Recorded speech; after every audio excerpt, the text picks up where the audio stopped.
also stopped alpha-synuclein molecules from bunching up in the brain. Professor Dr. Kurt Fried said in the release, "Our results indicate that the exercise may slow the progression of Parkinson's disease by turning on the protective gene, DJ1, and thereby preventing abnormal protein accumulation in the brain." The exercising mice also enjoyed greater cognitive function than those from the immobile group. They also examined mice that did not have the DJ1 gene. Based on the decline of activity in those mice, researchers determined the gene may be necessary for a Parkinson's patient to experience normal movement. When you hear the word lobbyist, you probably think about greedy corporations, but not all lobbyists are the same. Some are fighting for the freedoms you hold dear. Liberty Lobby LLC is doing just that in New Hampshire, working hard to represent you, not some special interest group. You can help by going to libertylobby.info, where your contribution will give us the tools we need to ensure that your voice is heard. Visit libertylobby.info today to find out more. Reuters reports a sprawling Southern California wildfire that has been burning through rugged, drought-parched coastal terrain since December 4th has become the largest on record in the state, according to state fire officials. The Thomas Fire has blazed through 273,400 acres, surpassing the previous record of the 2003 Cedar Fire in San Diego County that scorched 273,246 acres and killed 15 people. Fire officials said the Thomas Fire was 65% contained as of Friday evening, and the natural spread of the blaze had been virtually halted days ago by fire crews. Incremental increases in burned acreage detected by daily aerial surveys, since they have been largely due to controlled burning operations conducted by firefighters to clear swaths of vegetation between the smoldering edges of the fire zone and the populated areas. The fire has destroyed over 1,000 structures as it has scorched coastal mountains, foothills, and canyons across Ventura and Santa Barbara counties northwest of Los Angeles. On Thursday, authorities canceled the last evacuation notices still in effect for Santa Barbara and Ventura counties. One fatality directly related to the fire has been reported. That victim was a firefighter who succumbed to burns and smoke inhalation in the line of duty last Thursday.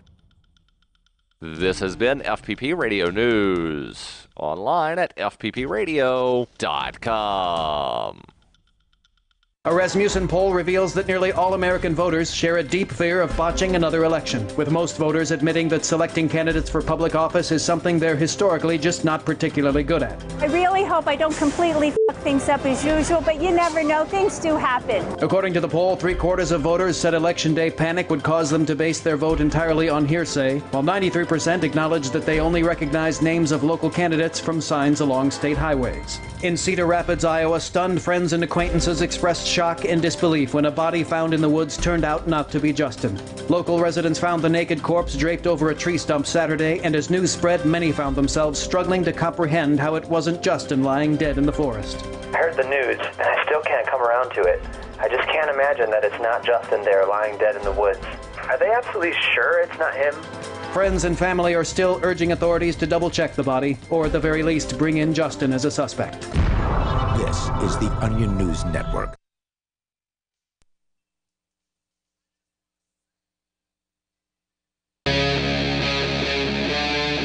Free Talk Live.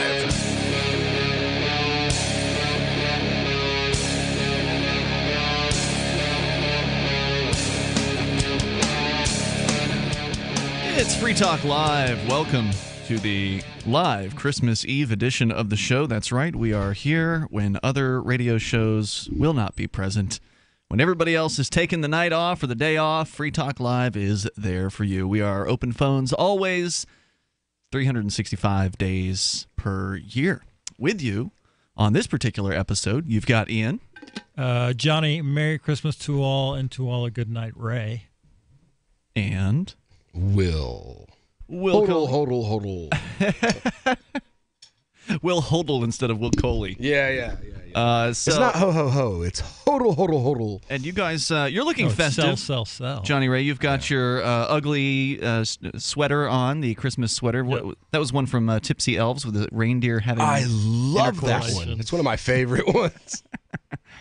And Will, you've got your cryptocurrency T-shirt on here tonight. You're enjoying some Hot Hogs Barbecue, which is the cryptocurrency accepting barbecue food truck here in beautiful Keene, New Hampshire, where we do this show from. And they're so kind to actually deliver barbecue to homes on Christmas Eve, which when I found out about that last year, I was like, yes, I definitely want barbecue on Christmas Eve, and gave the owner of Hot Hogs her very first cryptocurrency tip last year when they came to deliver. And I had told her, I was trying to pitch her for taking cryptocurrency, and I had told her, hey, look, I know you're not ready to take this at point of sale yet, but how about you just let me tip you? I'll tip you a good cash tip too, so this will be on top of the cash tip. And so that's what got her to accept the tip, and then she held on to that throughout the entire year and posted on her Facebook profile a few weeks ago about how the tip that she received, the $10 tip in Bitcoin that she received back in December, had now gone up. At the time she posted this, it was up to like $113. Yeah. And so earlier this year, they also came on board with accepting cryptocurrency at the point of sale. And so, of course, I had to have them back. As far as I'm concerned, as long as they're around, we're going to have barbecue every Christmas Eve here at the Free Talk Live studios. So they take Dash and they take Bitcoin, but That's right. Why would you buy a single meal with Bitcoin? No one would buy anything with Bitcoin. Maybe these it would days. make sense to buy 3 years worth of barbecue with Bitcoin, but otherwise, yeah, no. that's about it. Unfortunately, Bitcoin is not what it once was. You're showing off the company logo, which is really smart marketing. They actually have a branding iron burned into the bun. I've never seen that before. Well, you see it in commercials on TV all the time, but then they bring it to your table, and there's no branding iron at Chili's. But you go to Hot Hogs, and you can not only can you spin Dash, but it looks really, really pretty so cool when they put it on your plate. Yeah. I've never seen that in real life before until that. So we're here. We'll take your calls about anything if you want to talk to us. Our toll-free number here is 855-450-FREE like freedom. That's 855-450-3733. We actually have a call right out the gate here tonight. But coming up, we've got various different things to talk to you about, including Edward Snowden. He's back in the news with an app. Yeah, that's right. There's an Edward Snowden app. How about that he has made to help you secure your stuff. And we'll tell you about that on the way here tonight. Also, we've got the book Economics in One Lesson, which we did not really get into the chapter on saving in the last week. And Johnny Ray, you wanted to talk about the borders, which will actually continue a conversation we had from last night. But first, we've got Zach in Ithaca. Zach, you're on Free Talk Live with Ian, Johnny Ray, and Will. Zach in Ithaca going once. Zach in Ithaca going twice. There may be a problem. Merry Christmas. Hey, we've got you now. We've got you. Go ahead, sir. I was just calling in. I've called in the past about Joy Villa. If you're familiar with her, she's the Make America Great Again dressed African-American singer who turns out to be a Scientologist, if that rings any bells. Joy Zilla with a Z? Joy Villa, V-I-L-L-A. Okay. All right. What about her? Well, she was named to the Presidential Advisory Council, and she just recently accused Corey Lewandowski of slapping her on the butt and sexually harassing her at an event. Now, and who is she's also Corey Lewandowski? He is a Trump insider advisor guy. Okay. And she's also running for Congress, or says she is, in Florida now. Joy Villa is? So yes. Yeah, so Joy Villa had worn a dress. She was an actress, I think. Singer. Okay. And she made waves with this Make America Great Again dress that she wore at like an award ceremony. So she's a Trump supporter. Yeah. Okay, so she's a Trump supporter, but she got her butt slapped allegedly by a Trump guy. A Trump employee. Trump insider at an event. But the thing is, she was actually not a Trump supporter until after he won. And then she rebranded herself as a Trump supporter and has been kind of exploiting the Make America Great Again, new right kind of movement. She's a camera chaser, and right now the quickest way to get yourself on TV is to accuse someone of sexual harassment or sexual assault. Oh, okay. It's like this whole thing with Roy Moore and then Al Franken and what's his name in Hollywood, and then Weinstein. And basically it's almost to me like everyone in Hollywood. What's his name? Corey Feldman came out and was like, I'm going to expose all the pedophiles, and within like 2 days, all of a sudden, everybody that had ever sexually harassed someone was outed, and like Corey Haim's thing about all the pedos that are in Hollywood suddenly was like Corey Haim's not Corey Haim, Corey Feldman. Corey Feldman. Yeah. Corey Feldman's thing about pedos in Hollywood was suddenly like back page news, and everybody, all the Weinstein stuff, and then Al Franken, and then Roy Moore, and now this guy. It's like the quickest way to the top is to accuse someone of sexual harassment right now. And you sandwich that in with her kind of co-opting of the MAGA movement. I was calling in to kind of lay out the groundwork and just ask you guys what you make of the situation, because now you have someone who has been led into the Trump sort of inner circle. He's given her his blessing. She's running for Congress now, but at the same time, she's accusing one of his, kind of right-hand men of slapping her on the butt. And it sounds like if you read the story, it's on Politico, like he's apparently slapped her on the butt. She said, "Don't do that." And he's like, "I'll do whatever I want." He did it again. And that seems like kind of every story that comes out from someone associated with Scientology has to be kind of taken with a grain of salt. And the guy who made that dress said, "I'm a Catholic. I had no idea this had something to do with Scientology." But from what I understand, every indicator is that he is himself a Scientologist. And when I first called in to run this by you guys, I wondered, where did the dress come from? Because you don't just come up with a custom MAGA dress, out of nowhere. And it kind of fits in perfectly. If you think about it from Scientology's perspective of, we're under huge criticism, we need to slip someone in to the establishment kind of to be our advocate out there. She goes on TV shows and equates discrimination against Scientology to anti-Semitism. And you couple this with the fact that Bob Duggan and his wife Trish are these billionaire Scientologists who are actually at the inauguration, right there with Trump.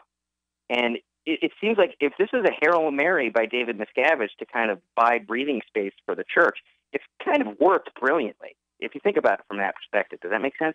What's the breathing space they're looking for the church? Well, the pulling of their tax-exempt status would be like the death blow to the church. Well, why would that happen? And with all... If you can worship tree frogs, then... There was a woman from the Trump administration who had DM'd Leah Remini from Scientology, The Aftermath, and said, if we can get that tax status pulled during, his next 4 years, by God, we're going to do it. Yet that news came out after Joy Villa had been appointed to the Presidential Advisory Council, and Scientology had been listed on FEMA's website as an approved donor for the hurricane down in Florida. Yeah, you see how there's like kind of a... If I were you, I wouldn't get your hopes up to pull their tax-exempt status. Maybe Trump's secretly a Scientologist. It's. I mean, what you heard there is just somebody talking. That's all. But what I'm saying is... Well, what I was trying to point out here is that the government is... I mean, as awful as they are, the federal government has tended to be fairly hands-off when it comes to their decisions about whether or not something is a religion. They tend to err on the side of, yes, it is.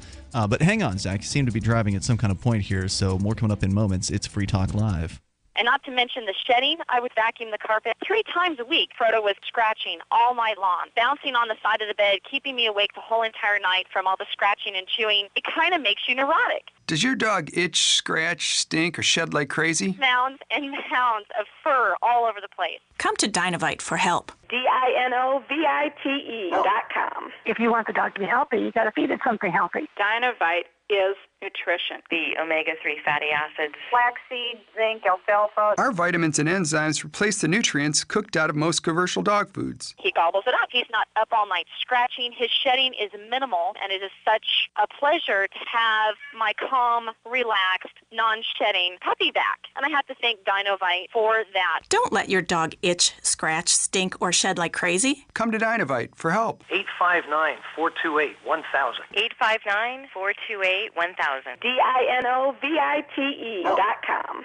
I got my Blink home security system delivered right to my door. I downloaded the app and it walked me right through the easy setup. Even with my complicated router system, I was done in like 10 minutes. Now it notifies me whenever something moves in front of the wireless cameras, or I can just check it whenever I want right from my phone. And I got you a deal. Get 3 Blink cams for what the other guys charge you for 1, plus an extra 10% off. Visit blinkprotect.com/FTL. blinkprotect.com/FTL. blinkprotect.com/FTL. Thinking about getting into cryptocurrency? It's time you looked into Dash. Dash is digital money that you can use to send instant and private payments anywhere for pennies. Dash offers a decentralized network where miners are rewarded for keeping it strong and safe. Dash has made a huge impact in the crypto world. Start your journey. Check out Dash.org for more information and get in now on the future of cryptocurrency. Dash.org. Since time began, tyrants have taken aim at personal liberties. Now there's a movie that aims back. The government has no more right to tell us what to put in our bodies than they have to take our guns or tell us what books we can read. 6 drug police were eaten by bears while raiding a marijuana farm. On your knees, you dirty hippie! Jesus. On your knees! What's the problem, officer? Today, many cops who enforce pot laws do so only because it provides them with cushy jobs, good benefits, and a chance to push people around. I was an undercover narcotics officer. The drug war is nothing but a farce. The Second Amendment says you got to keep you and your gat intact. Guns and Weed, The Road to Freedom. A film by Michael W. Dean and Nima Vadadi. DVD available now at gunsandweed.com or on Amazon. That's gunsandweed.com. Makes the perfect gift. Remember, that's gunsandweed.com. Here's a chance to do a little activism while you're cruising Facebook, Twitter, or Google+. Between the LOL cats, the recipes, the hot girls, and the inspirational sunrise memes, Free Talk Live's posts pass by your newsfeed. Like them, comment. It gives us more exposure. If you don't see our posts, click like at facebook.freetalklive.com and then hover over it to click Get Notifications. It's an easy way to spread the ideas of liberty a bit further. I know you're busy, but you can spare that 1/10 of a calorie it takes to click on something. facebook.freetalklive.com. The new 4th edition of Healing Our World, The Compassion of Libertarianism, will take your understanding of liberty to a deeper level and has over 1,300 updated references, new cartoons, and a foreword by Dr. Ron Paul. With discounts for multiple book purchases, the 4th edition of Healing Our World is a great gift for the liberals, pragmatists, environmentalists, and Christians in your life who think libertarianism is cold-hearted. Get yours today at healing.freetalklive.com and use promo code FTL for a $5 discount. If you enjoy LRN.FM, please contribute to your favorite shows via their websites and become an amplifier at amp.lrn.fm. That's amp.lrn.fm.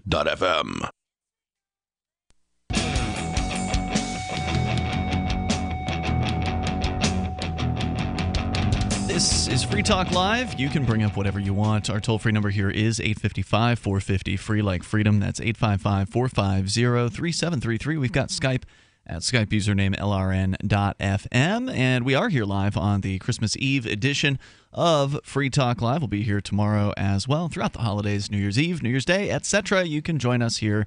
And also, as I say, we've got Skype. So Skype on in at Skype username LRN.FM. Coming up, we'll talk about saving, which is one of the chapters toward the end of Economics in One Lesson, the book that we've been sort of slowly going through as like a book review here on Free Talk Live, or a book club. With you in the studio tonight, it's Ian. Johnny Ray. And Will. Coming up, the Anarchapulco is on the way. It's about 2 months out, happening in Acapulco, Mexico, at the beautiful Princess Resort. And boy, did I see a major announcement today about Anarchapulco. We've already gone through the long list of libertarian speakers like G. Edward Griffin, Jeffrey Tucker, Roger Ver, Larkin Rose, Jeff Berwick, Bruce Fenton, Brett Venat, Julia Taransky, Dana Martin, Juan Galt, Adam Kokesh, Kerry Wedler, Vit Yedlika, and Sterling Lujan. But add to that list now their keynote speaker, who was announced today, Ron Paul. Whoa! Yeah, they're bringing Ron Paul to make anarchy great again. That's the tagline for the conference, anarchapulco.com.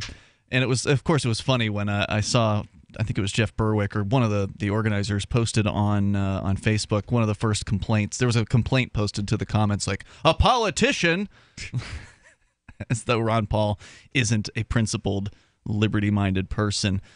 He's going to be there. That's so exciting. So you get to hang out with Ron Paul, hear music from Jordan Page, Backwards, Rob Hustle, and more.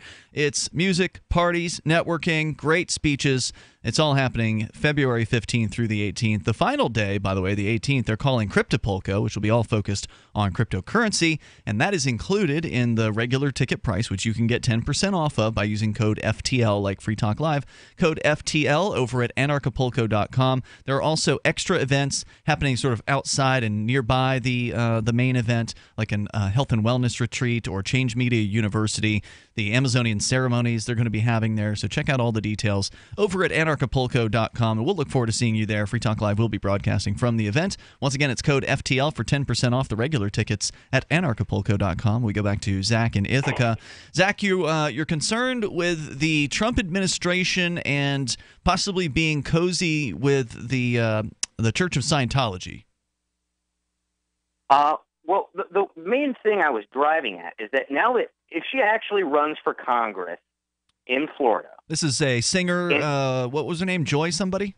Joy Villa, who is a Scientologist pop singer who has rebranded herself as a Trump supporter. Okay. So if she runs for Congress in Florida and hypothetically wins, she's got an uphill battle, not only with the fact that she's got absolutely no political experience, is that she has the stain of Scientology upon her.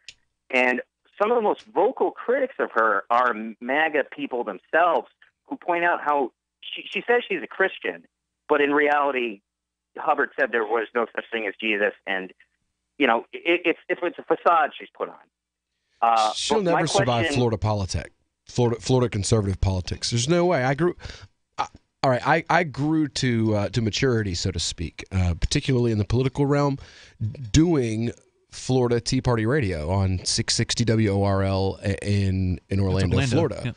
And there's no way on earth she's going to, if the MAGA people there are already starting to turn, are already going to start to turn on her, she'll never survive Florida politics. Alan West will chew her up and spit her out like a piece of old bubblegum. Alan West, the nuttiest politician in the state of Florida outside of Doug Getzlow. Okay. Well, Trump is, he's supported by MAGA, and he's not especially Christian. It's different. Motivated. If the MAGA folks are already turning on her, are they turning on her? Well, that's what he's saying they are. Because she accused the Corey guy, Lewandowski guy, of slapping her on the butt. They're siding with him multiple times. Well, pointing out that she's a Scientologist predates this whole Lewandowski thing. And again, the question is, what is the move here? Why? Let's say that the accusation is true.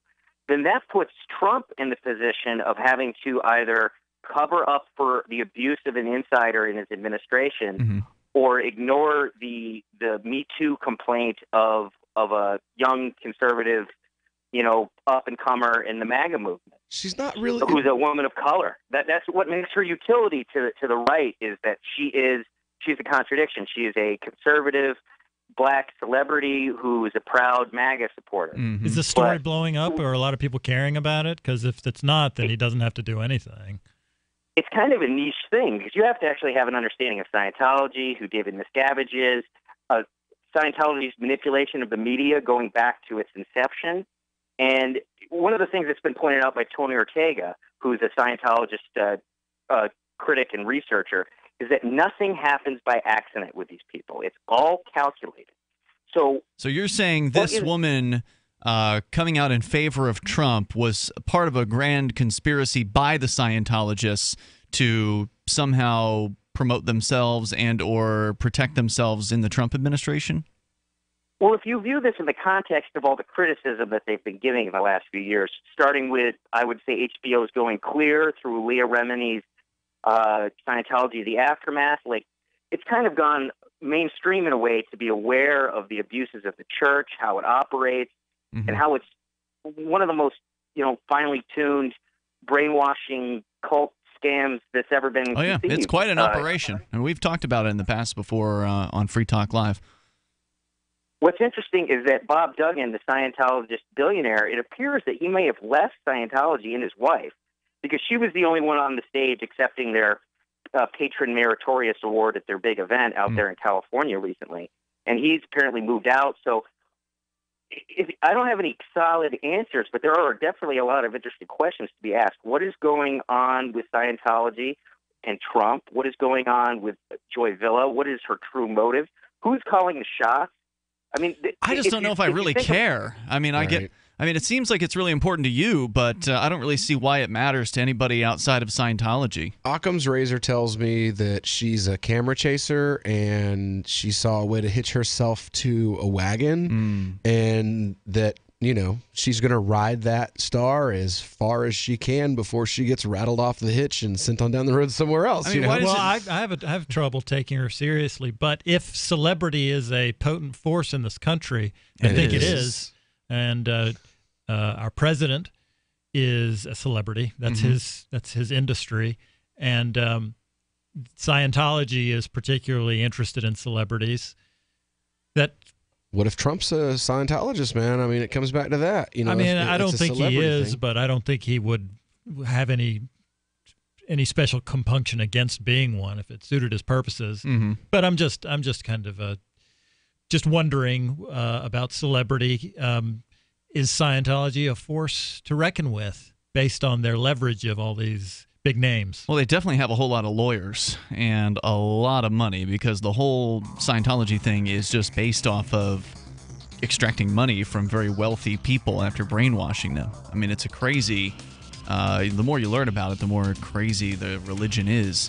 And, Zach, I definitely share some of your concerns about Scientology, but I just don't know, why anybody should really care what sort of plot they're up to. Do you want a Scientologist in Congress? I think that's something I don't we want could a all do Congress. Thanks for the call tonight. I appreciate it. There's more coming up here. Free Talk Live. Want revenge on the common housefly? Well, after 10,000 years, someone has finally come up with a better way. The Bug Assault, a miniaturized shotgun, which utilizes ordinary table salt as ammunition. Non-toxic and no batteries required. So much fun, you'll forget you have a wife and kids. $39.95 and free economy shipping. Use discount code GCN and get an extra 10% off your purchase at bugassault.com. Makes the perfect stocking stuffer. Get your Bug Assault today. If you or someone you care about loves outdoor adventure, then check out slingbow.com for some unique holiday gift ideas. That's slingbow.com, where we have some innovative new products for the archer, hunter, or bow fishing enthusiast in your family. Now through January, use the promo code HOLIDAY to get free shipping in the U.S. or Canada. And from all of us at Slingbow Industries, have a safe, joyous, and peaceful holiday season. Phone records, financial and location data, Prism, Tempora, X-Keyscore, Boundless Informant. Hey y'all, Scott Horton here for offnow.org. Now here's the deal. Due to the Snowden revelations, we have a great opportunity for a short period of time to get some real rollback of the national surveillance state. Now they're already trying to tire us by introducing fake reforms in the Congress. And the courts, they betrayed their sworn oaths to the Constitution and Bill of Rights again and again, and can in no way be trusted to stop the abuses for us. We've got to do it ourselves. How? We nullify it at the state level. It's still not easy, but the Off Now project of the 10th Amendment Center has gotten off to a great start. I mean it. There's real reason to be optimistic here. They've gotten their model legislation introduced all over the place, in state after state. I've lost count, more than a dozen. You're always wondering, yeah, but what can we do? Here's something important, something that can work if we do the work. Get started cutting off the NSA support in your state. Go to offnow.org. Cell 411 is a free app for Android and iOS that replaces government-controlled 911. Cell 411 allows you to preset a group of friends or private organizations to show up at any emergency. Cell 411 is a nightmare for the state because it proves their so-called services aren't needed. Cell 411 has had thousands of installs, and of course it's covered by the BIPCOT no government license. Cell 411 because your friends won't shoot you when you're in trouble. Without the government, who would build the emergency services? You and Cell 411. Get it today at getcell411.com. So you've heard all 3 hours of the latest episode of Free Talk Live, and you're still hungry for liberty-oriented audio content? Did you know that we have another 24/7 audio stream at LRN.FM? The Liberty Radio Network airs the latest episodes of some of the best liberty-oriented podcasts on the internet around the clock. In addition to recorded content, you'll also hear live shows like Free Talk Live, originating from our Keene, New Hampshire studio. So listen anytime at LRN.FM. That's LRN.FM. Why did you move to the Shire? I moved here to the Shire because there's other people around who take liberty just as seriously as I do. I moved to the Shire because I saw videos of people challenging authority and thought that I could get support myself. It called to me, like do this right now? I wanted to be around people like me who got it. And once I got here, I knew there was nowhere else that I wanted to be. I've always wanted to change the world. So I moved to the Shire to join people who were actually working towards doing the same thing. The people here are awesome, loving, and positive. It was for the adventure and for the feeling of something important is happening here. And I just wanted to come to sort of be part of that. Visit ShireSociety.com to read and sign the Shire Society Declaration and learn the reasons why, if you love liberty, you should immigrate to the Shire. Plus, add yourself to the Shire map at ShireSociety.com. That's ShireSociety.com. You're listening to the best liberty-oriented audio streamed around the clock, on the air, and online. This is the Liberty Radio Network at LRN.FM.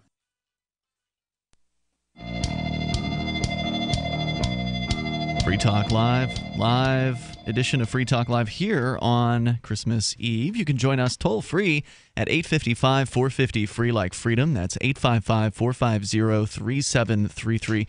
We've got Skype as well, so feel free to Skype on in at Skype username LRN.FM. I talked earlier about how I spent Dash on the Christmas Eve meals for studio crew here tonight. We had some delicious barbecue provided by a local barbecue food truck that actually came out and delivered here to the studio, which again, as I said, I paid with Dash, which is super cool because Bitcoin has become basically useless, or Bitcoin Core, the BTC Bitcoin, has become useless for transactions, and that's a tragedy.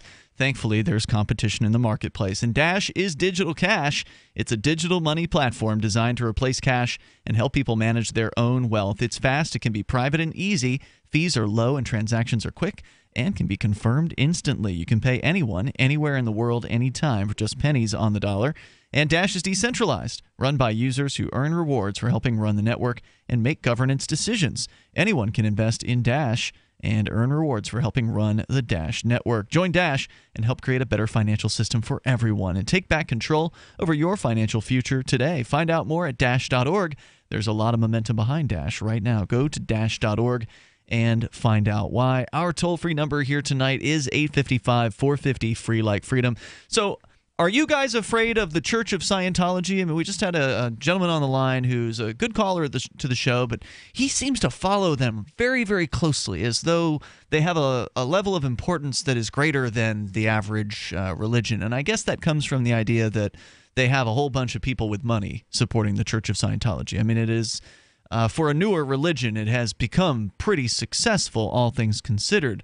But it's a new secret society. That's all it really is. Scientology has become like a new secret society. It's the Freemasons and the Illuminati and all of these. It's the new 21st century version of all of these old things that we've all been supposed to be so terrified of. Is that right? Since like the 1600s. I mean, that's what I see it as. Is like they're just the new kids on the block. They're the Freemasons of the 21st century.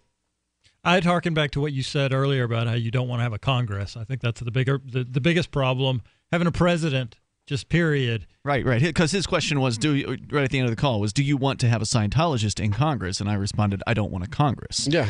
No, I don't want a Scientologist in Congress, or a Muslim, or a Baptist, or an atheist, or anybody else. Because Congress attracts people who are those who are in search of power, those who want to wield power and influence and authority, which, again, are terrible ideas, over other human beings at the threat of violence. And it doesn't seem to matter what the person's religion is, because there are people there's nothing wrong with having authority figures and people.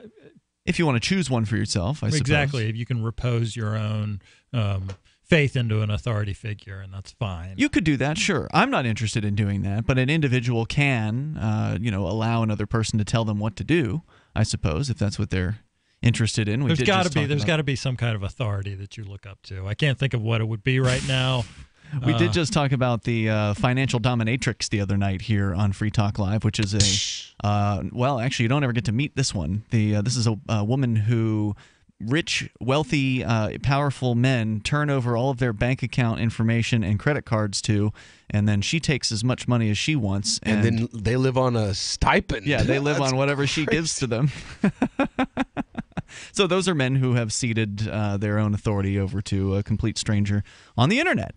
And so, yeah, I agree with you. Certainly people can cede authority to another, but generally government isn't that way. Government forces itself upon people whether they want it or not. And I suspect that in the same way that some Christians and Muslims and other religious people are attracted to power, there are many in those religions who are not attracted to power and who understand that power corrupts and absolute power corrupts absolutely. Well, if you look at it in all honesty, from both Christianity and Islam's perspective at the very least, those who eschewed political power and who rejected it were usually the ones who were exalted the most in these societies. The people who were like, government bad, people good. You had Gaddafi, you had Imam Malik, Jesus himself was like, we are the good ones. Who was the judge who told St. Augustine? Who told the Jews not to agitate for a king? Samuel? I believe it was Samuel. The Book of Kings. Okay. He said that God said, you don't want kings. Ian, listen up. God said, you don't want kings because they will take your children and send them to war, and they'll tax you. They'll take your land and your property and give it to their manservants and their servants. Unfortunately, not enough people listened to that, and we still have kings today and governments today. It's like the best description of government I've ever read in my entire life. It was written like 4,000 years ago. The more things change, the more they stay the same. So if you want to comment, you're welcome to join us here. Our toll-free number is 855-450-FREE like freedom. Johnny Ray, I know you wanted to talk about open borders, but let's talk about saving first because we don't want to get too far behind on the book that we've been going chapter by chapter through here, The Economics in One Lesson. Henry Hazlitt is the author, and we are getting closer and closer to actually finally finishing this thing. It's been like a year that we've been going through this book. And we're on the chapter about savings, which is a fairly long chapter. In fact, it's so detailed, they broke it up into 4 separate parts. And a couple of weeks ago, or last week, we didn't get to it until the very last 2 minutes of the show, and then Mark wanted to argue on some petty point. So he was trolling us. Yeah. And so you let him do that an awful lot. It's just a show. But part 1 of the chapter, in this case, in my book, it is chapter 24, The Assault on Saving. They get into an example of 2 types of people. One who is ostensibly the kind of person who supposedly benefits the marketplace, the spender, the person who goes out and does what George Bush told people to do after the terror attacks, like, you want America to be good, go and spend money, right? And I'm paraphrasing. I don't remember exactly what he said, but it was something like that. And so the idea being that this guy is a boon to the economy because he's not hoarding his money. He's going out there and he's buying a bunch of crap that he doesn't need.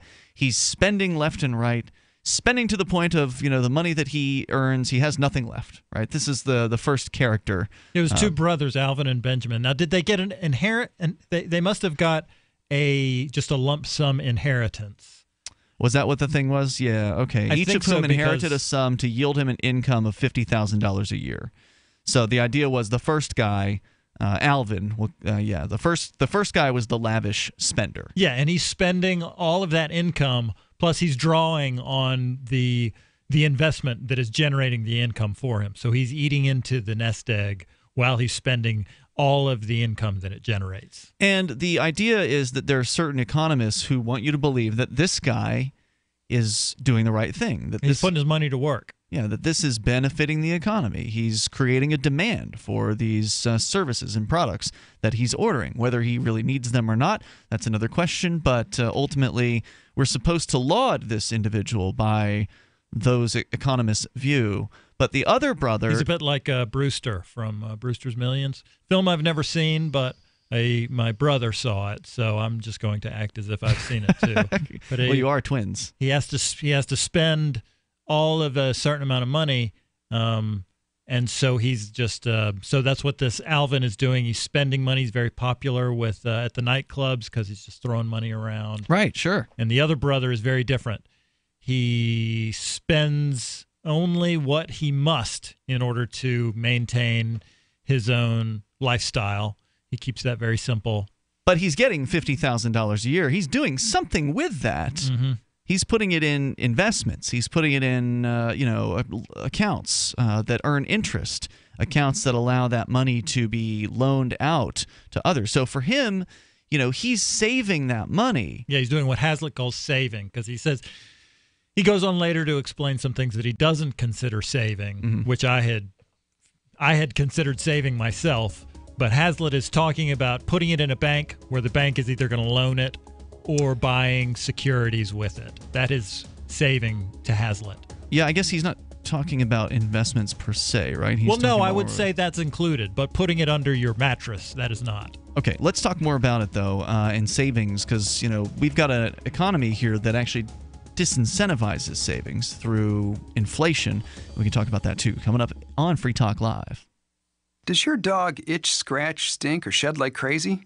Come to Dynavite for help. Order a 90-day supply of Dynavite. Dynavite is nutrition. Pick up 2 bottles of Lico Chops. Get the 3rd bottle free. New improved Lico Chops with omega-3, omega-6, vitamin E. And now, 6 extra direct-fed microbials. Even better for the digestive tract and immune system. Try Lico Chops. Buy 2, get 1 free. At Dynavite.com. DINOVITE.com.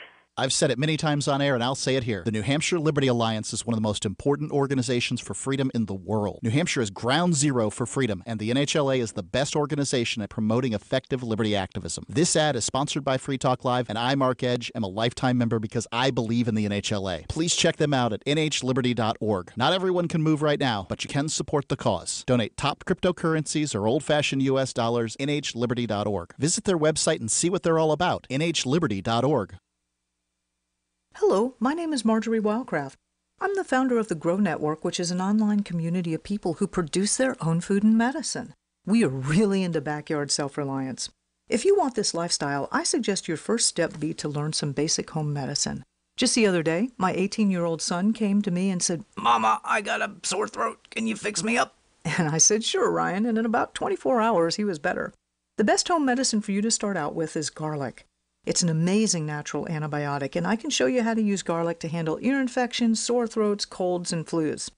As a way for you to get to know a little bit more about me and the Grow Network, I've written up an easy introduction on how to use garlic. It's at gcnwellness.com. Now, the station manager told me that I needed to say the URL at least twice, even though it feels kind of weird. But if you're interested in backyard self-reliance, you are one of us. Go to www.gcnwellness.com and let's connect up.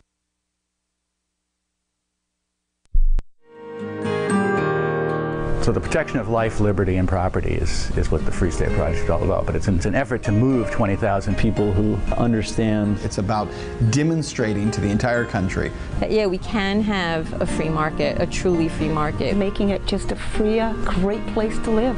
It's the world's largest voluntarist libertarian community, and it's only getting bigger. That's amazing, to be able to move to a place where other people passionately believe in being free and independent. What the Free State Project is managing to do, though, is to put their money where their mouth is. It's physically getting up across the country and saying, let's go someplace and let's demonstrate the power of these ideas. There's a lot of kind of philosophy that surrounds liberty. There's a lot of thinking about it and talking about it. But here in New Hampshire, people are doing it. 101 Reasons Liberty Lives in New Hampshire, a documentary by Free State Project Early Movers. Watch it free at 101reasonsfilm.com. 101reasonsfilm.com. LRN.FM is proud to announce our official listening apps for Android and iOS devices. Now you can easily tune into our streams anywhere, anytime on your smartphone or tablet.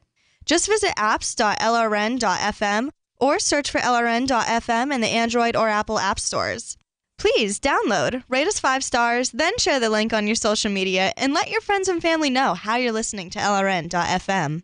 Download it now, free at apps.lrn.fm. We've all heard about blockchain assets like Dogecoin, Ether, and Ripple. Bitcoin isn't the only player in the blockchain game any longer. And for those of us wondering how to get our hands on these digital assets, finally, there's a solution. Shapeshift.io allows you to buy and sell between your digital assets and Bitcoin instantly between your own digital wallets. I've used it with ease. Shapeshift.io. There's no account or email address needed. You send them the crypto you want to sell. They send back the crypto you want to buy. It's that easy. Shapeshift.io. While our satellite channel is free to listen to, it's not free for us. You can help us cover our satellite costs with the chip-in on the right side of the page at lrn.fm.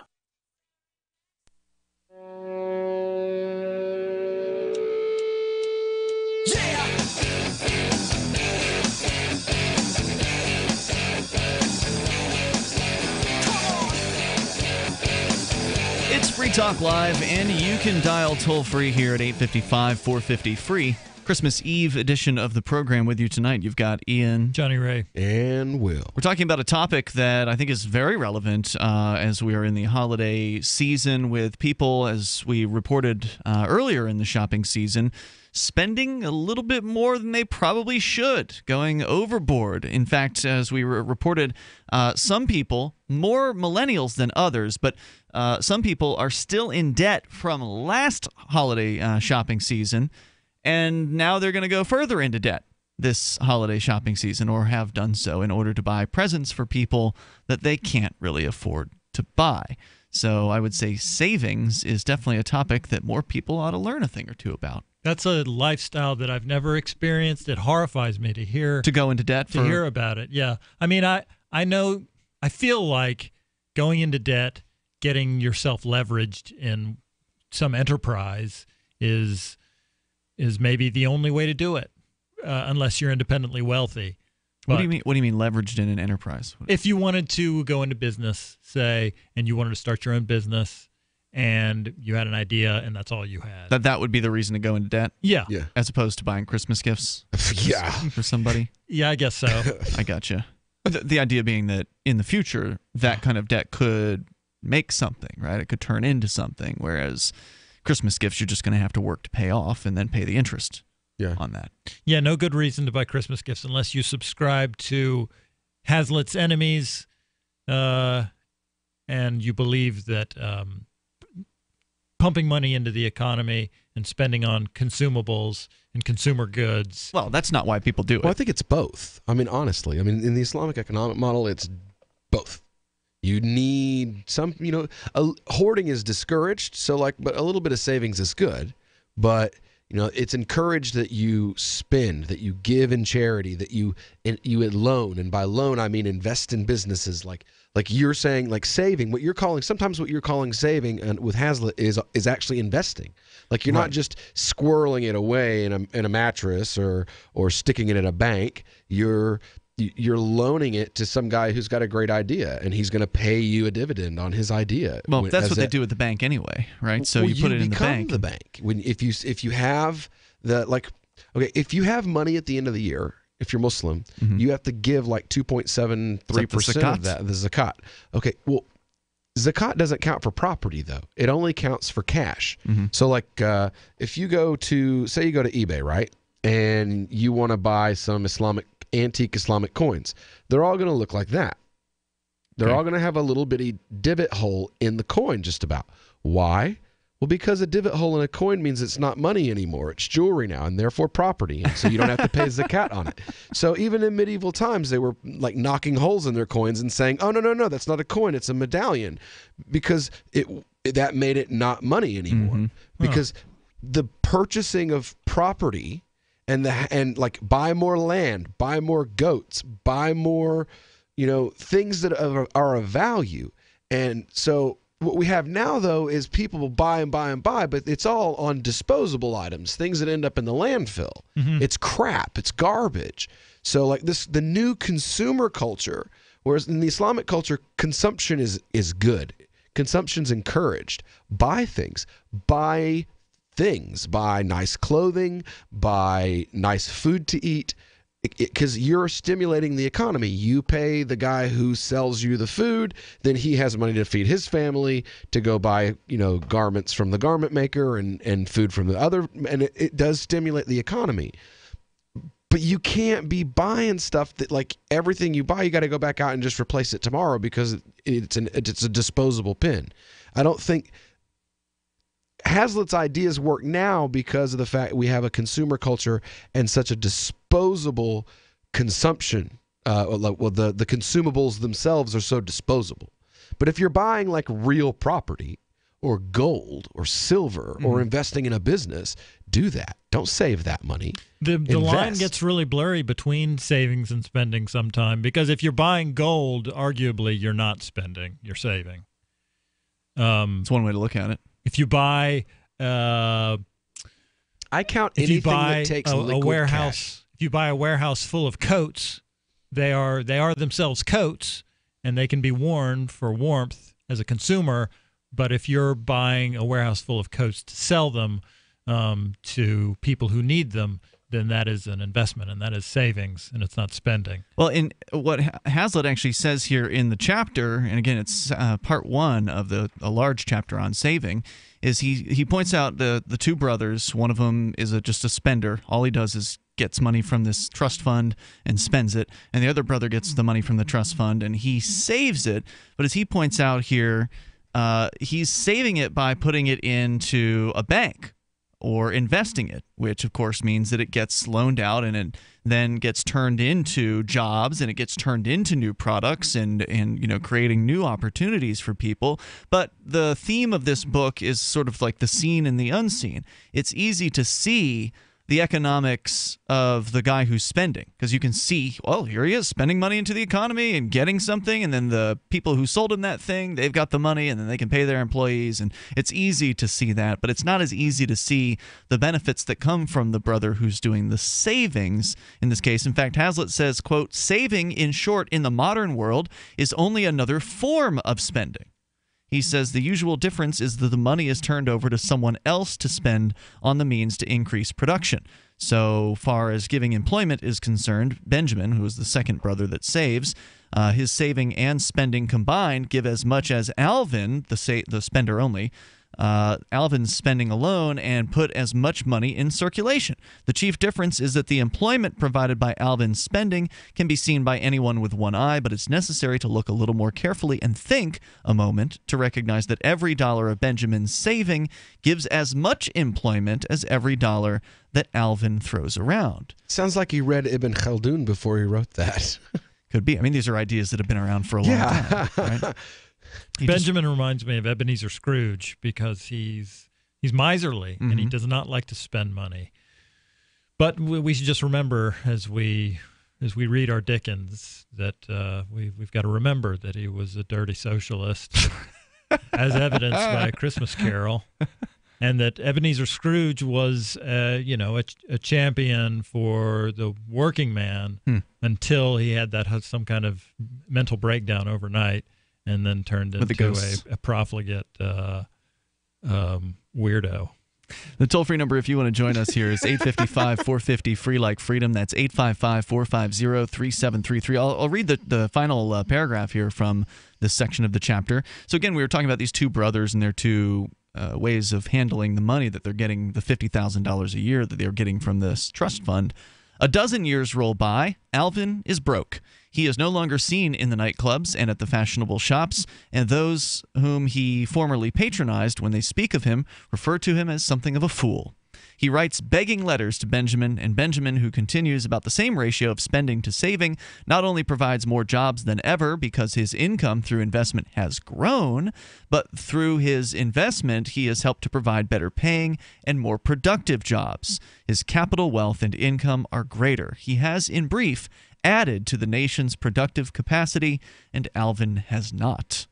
So you got to remember that the world we live in is a creative place, and it's additive, and there's things, and the economy is growing all the time. There's not just a certain amount of work to be done. Demand is you can't satisfy it. There's always something else to be done. Yeah, for sure. Yeah, and that requires investment. And if you can restrain yourself a little bit and not spend all of your money on whiskey and computer games, right, then you're gonna grow your situation, and there's going to be more next year.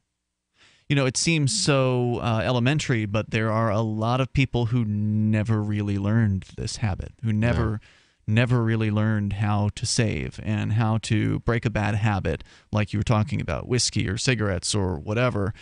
People who will proclaim aloud that I can't save anything. Well, let's look at your habits. let's look at, are you going to Starbucks every day? You can cut that one out. There's $5 a day right there, times 365 or whatever, and you do the math. That's a lot of money. Go to Dunkin' Donuts instead. I mean, literally, it costs you half as much, and the coffee's better. Or if you have to have coffee, you can make it at home. Coffee these days is getting to where it's kind of expensive even to make it home. Is that right? Everybody wants a Keurig, and good Lord, man, Keurig cups are like $1.50. You may as well buy it. Yeah, what do you think about Krispy Kreme? Because there's none in New England. I love me some Krispy Kreme, and I'm so disappointed that they're not here. Try 7-Eleven. Blistering hot Krispy Kreme coffee and warm Krispy Kreme donuts is like heaven on earth. All right, there's more on the way here. 855-450 free like freedom. 855-450-3733. If you got any tips on saving, you're welcome to join us. You can also bring up whatever you want on Free Talk Live.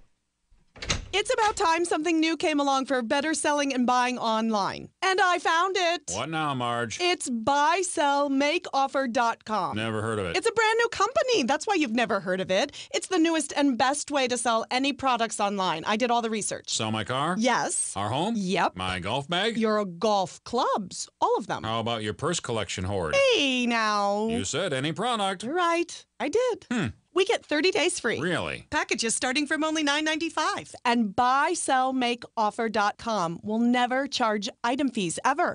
Never. And this is cool. Listen to this. You can even use Skype or video to show your items. That's cool. Yes. All we have to do is go to the website, sign up, and then load our stuff to sell. I love this site. Buysellmakeoffer.com. Buysellmakeoffer.com. You got it? Buysellmakeoffer.com. Buysellmakeoffer.com. Better selling, better buying. When you hear the word lobbyist, you probably think about greedy corporations, but not all lobbyists are the same. Some are fighting for the freedoms you hold dear. Liberty Lobby LLC is doing just that in New Hampshire, working hard to represent you, not some special interest group. You can help by going to libertylobby.info, where your contribution will give us the tools we need to ensure that your voice is heard. Visit libertylobby.info today to find out more. There are lots of ways to listen to Free Talk Live. Our podcast has been around since podcasts began, and now the FTL feed is loaded with content besides our full show archives. Did you know that we make it easy for you to customize your podcast subscriptions? We have different feeds, one that includes only our full shows, one with just the Daily Digest, and one with just the Edgington Post. You decide what you listen to. It's quick and easy to customize your feeds at feeds.freetalklive.com. That's feeds.freetalklive.com. You're listening to the live edition of Free Talk Live. Hour number 2 is next after the news here on the Liberty Radio Network at LRN.FM. From Keene in the Shire, the Liberty Media capital of the world, this is Daryl W. Perry, host of FPP Radio News for Sunday, December 24th, 2017. Silver is trading at $16.38 per ounce. Gold is valued at $1,275 per ounce. Bitcoin is trading at 4.1 cents, and the average price of Bitcoin is $13,125.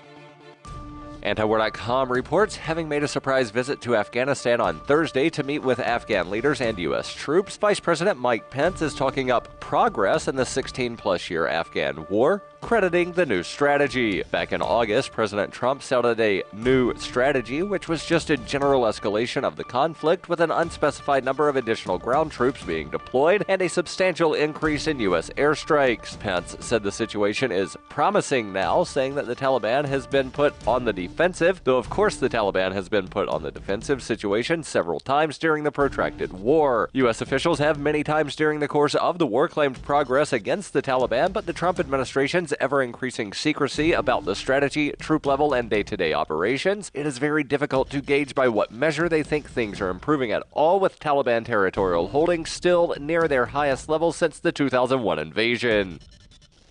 For over 40 years, Roberts & Roberts Brokerage has been a trusted source for buying and selling precious metals. Gold, silver, platinum, and palladium. They don't feed the banks. They're Bitcoin preferred and have removed the minimum purchase amount for all orders paid in the digital currency. Call Roberts & Roberts Brokerage today for knowledgeable advice on buying and selling precious metals and a forward-thinking approach to new technologies. 800-874-9760 or visit online at rrbi.co.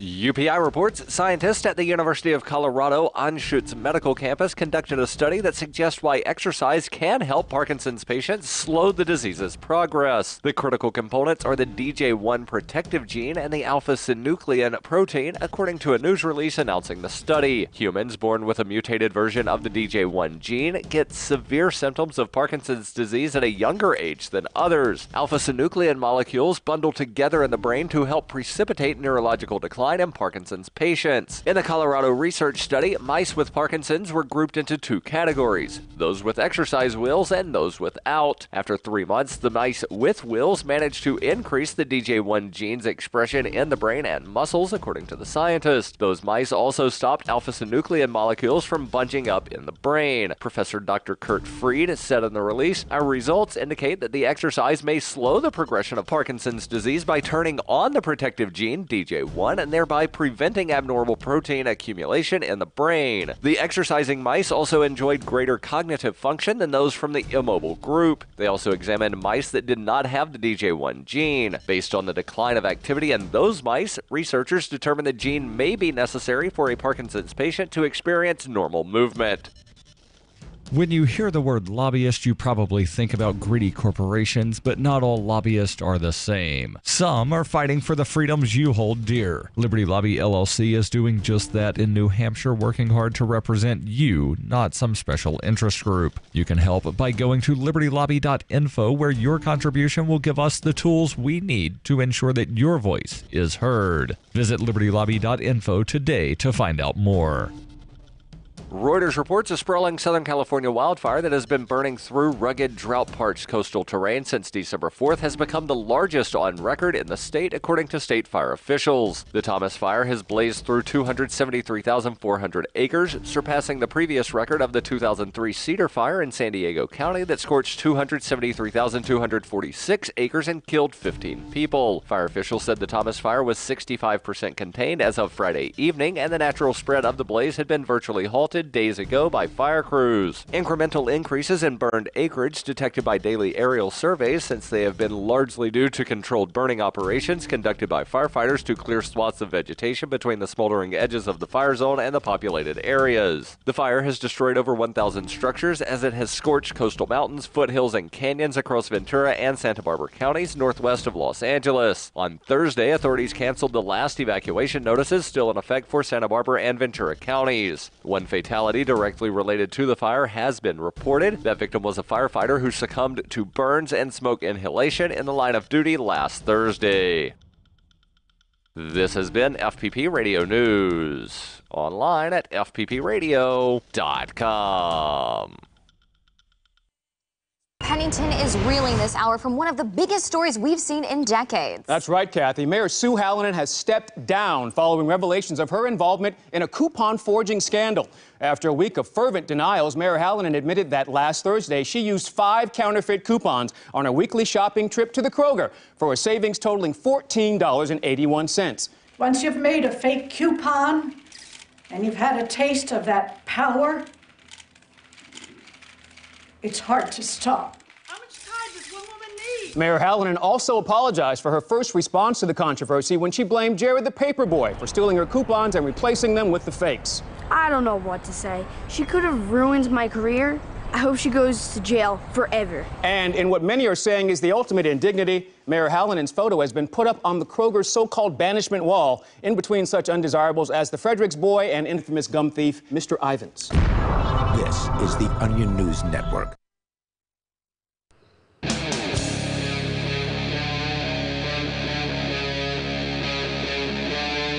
Free Talk Live. Hey, it's Free Talk Live. We're launching into the second hour of the program. Of course, you can bring up anything that you want. Our toll-free number is 855-450-FREE, like freedom. Coming up, open borders. Last night, we shared a piece from the Foundation for Economic Education on why open borders is a libertarian imperative. It's definitely something that people who love liberty should be supporting. But, Jonny Ray, you've got another side to that. That is from LouRockwell.com, a piece that is against open borders, purportedly written by a libertarian. We'll share that with you coming up here, and your calls and thoughts are certainly welcome. It's Ian, Jonny Ray, and Will in the studio here tonight on the live Christmas Eve edition of the show. We've got Jamil on the line in Virginia. You're on Free Talk Live. Hello, Jamil. You're on Skype. Hey, can you guys hear me? Yeah, we got you. Go ahead. All right. Hey, Ian, Jonny Ray, Will. Assalamu alaikum, Will. Alaikum salam wa rahmatullahi wa barakatuh. Yeah, I was just calling today. Hope you guys are doing well tonight. I'm just calling today on the word libertarian, not the concept. And it's just I see that the word gets thrown around so much by so many different people, and it has so many different kinds of connotations that it's almost in many contexts it just seems like a four-letter word. And I just wonder, how useful of a descriptor it is, since it seems to describe such a wide group of people.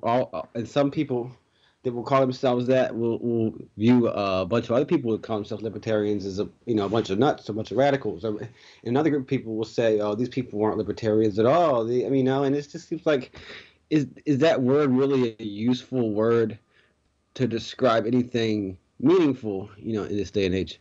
Not really. About that. I don't think so. For me, libertarian is synonymous with anarchism because I'm an anarchist, and so I claim libertarianism for myself. I mean, it makes sense to me. I can defend the idea. Liberty is liberty. It's freedom, and freedom that is that shouldn't be unjustly taken away from you. And I think that anarchy is the only provider, is the only environment that can happen. So that's why I call it that. But I wouldn't expect anybody to know that I meant that if I used the term on the street. So, which term? Anarchism? Libertarian. Sorry, libertarian. So I don't think it's too useful. I was talking to my dad many months ago, and he was asking me what the libertarian position on borders was, and I don't think there is one. I know what mine is. You talk to. Yeah, but it's different to. There's a lot of different answers that are all supposed to be libertarian. Well, right. This has long been a conversation on Free Talk Live, because even on this show, you can't get people to agree sometimes on what the word libertarian means. I mean, people like Mark Edge, who's not here tonight, he believes that it's this sort of open big tent term that means anybody who wants government to be smaller. And when I, was becoming, getting out of childhood and turning into a teenager and an adult and all that, libertarianism that I learned about back then was the belief that in the non-aggression principle, that it's never okay to use aggressive force to achieve political or social goals, which to me is a voluntarist statement, is to say that all human interaction should be consensual, and that anything outside of that is not libertarian, that anything that advocates for the use of force, aggressive force, is not libertarian, which would mean that anybody claiming to be a libertarian who then, out of the other side of their mouth, advocates for the use of force is not a libertarian. They may have a libertarian position on some things, right? So like our Thursday night co-host Heather has been stirring up a lot of controversy because she comes on the air and she says some very unlibertarian things, but yet she voted for Gary Johnson and she believes she's a libertarian.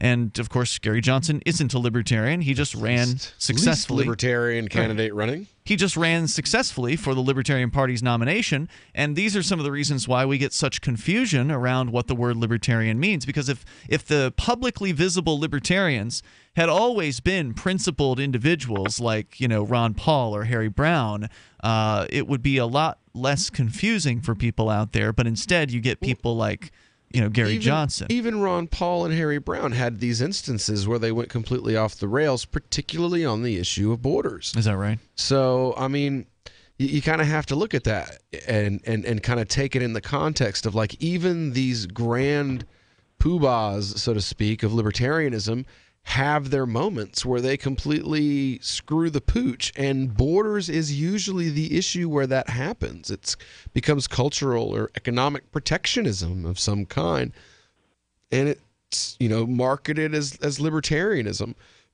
One thing I do see with this, though, is kind of comes back to that whole like similarities with the Muslim community that I see in the libertarian community, and that's the concept of like mutual orthodoxy. There being multiple strains of libertarian thought, all of them mutually orthodox. And we can disagree with each other, but none of us. The one thing we all agree on is that we don't have the right to like beat the other one over the head with a hammer in order to make them agree. Well, that's true, but we're all pretty libertarian here in the studio tonight. I mean, we don't have a Heather here who's advocating for a state.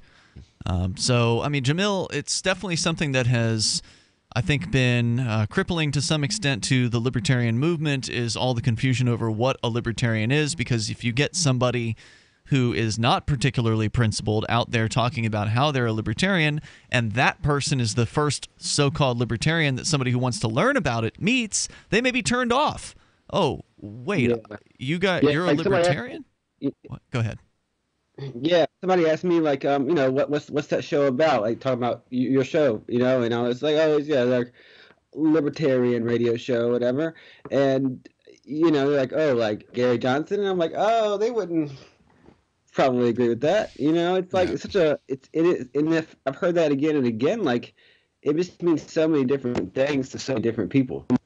What I think is hilarious about Gary Johnson is the fact that it's pretty well known that he won because he was the least libertarian candidate. He won the nomination of the Libertarian Party. The nomination was based on the fact that he had been a governor and served as a governor in New Mexico and nothing else. They wanted somebody with name recognition and with political experience. And that could bring in money. And that's why they went with Bill Weld and Gary Johnson. And Bill Weld being their VP candidate. And that's how they were pitched. They weren't pitched as libertarian.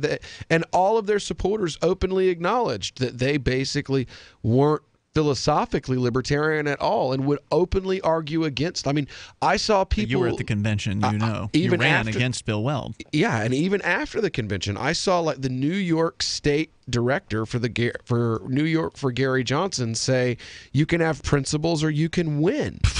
And openly advocate that we completely disassemble the platform and rewrite it as basically Republican light. To pander, yes.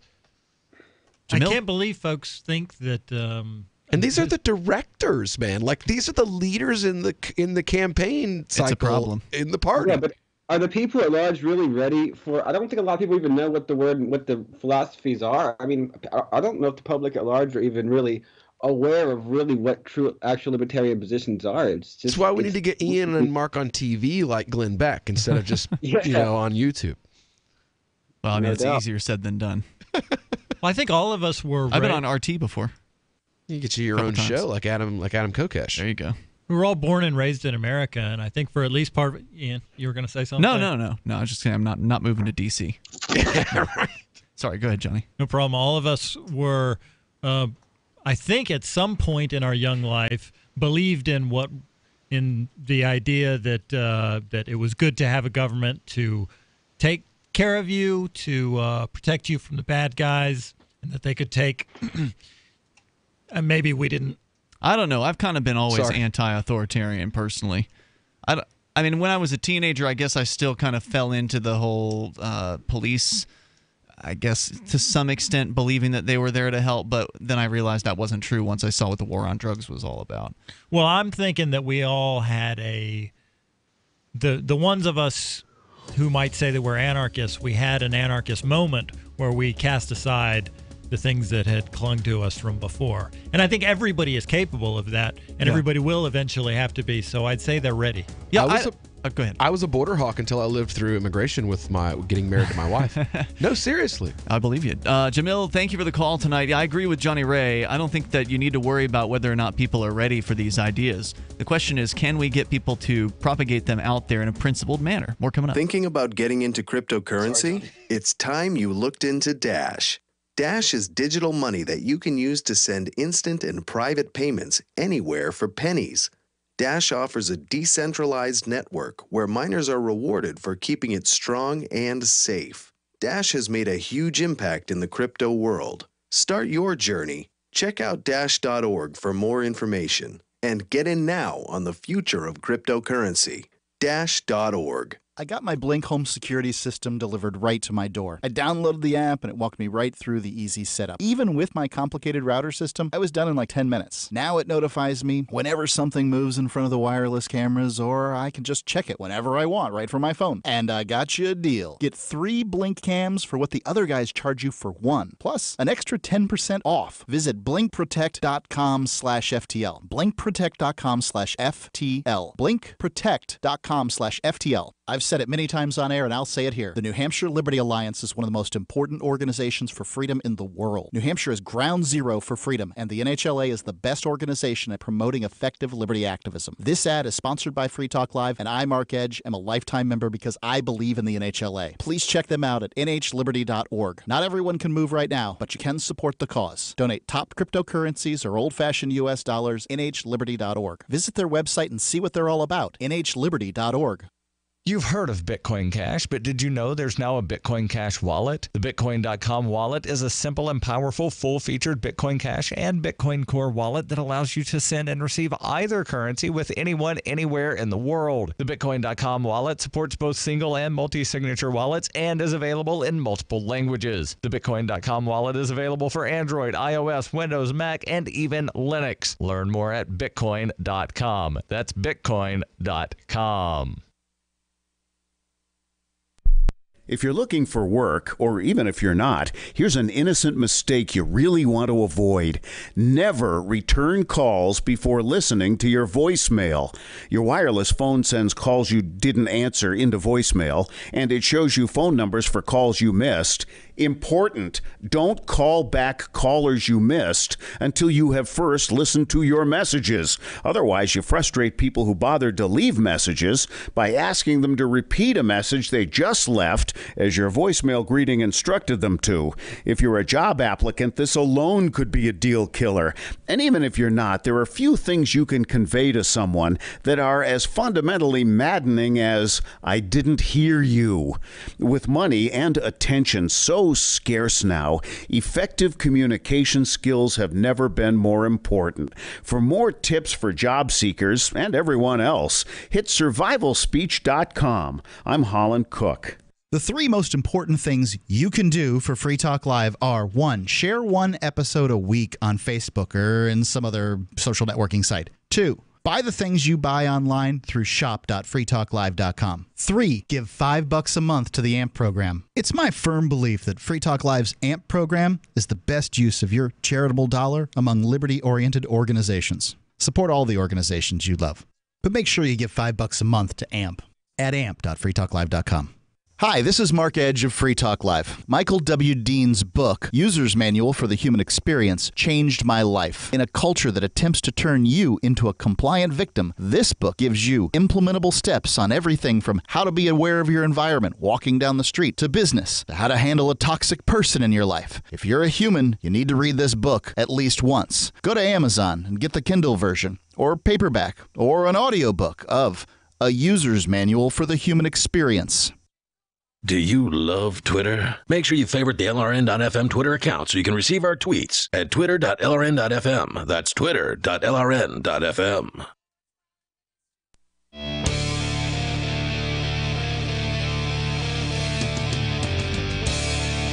It's Free Talk Live. Dial on in toll free and join us on the radio waves. Our number here is 855-450-FREE like freedom. That's 855-450-3733. Coming up, Edward Snowden apparently has released an app.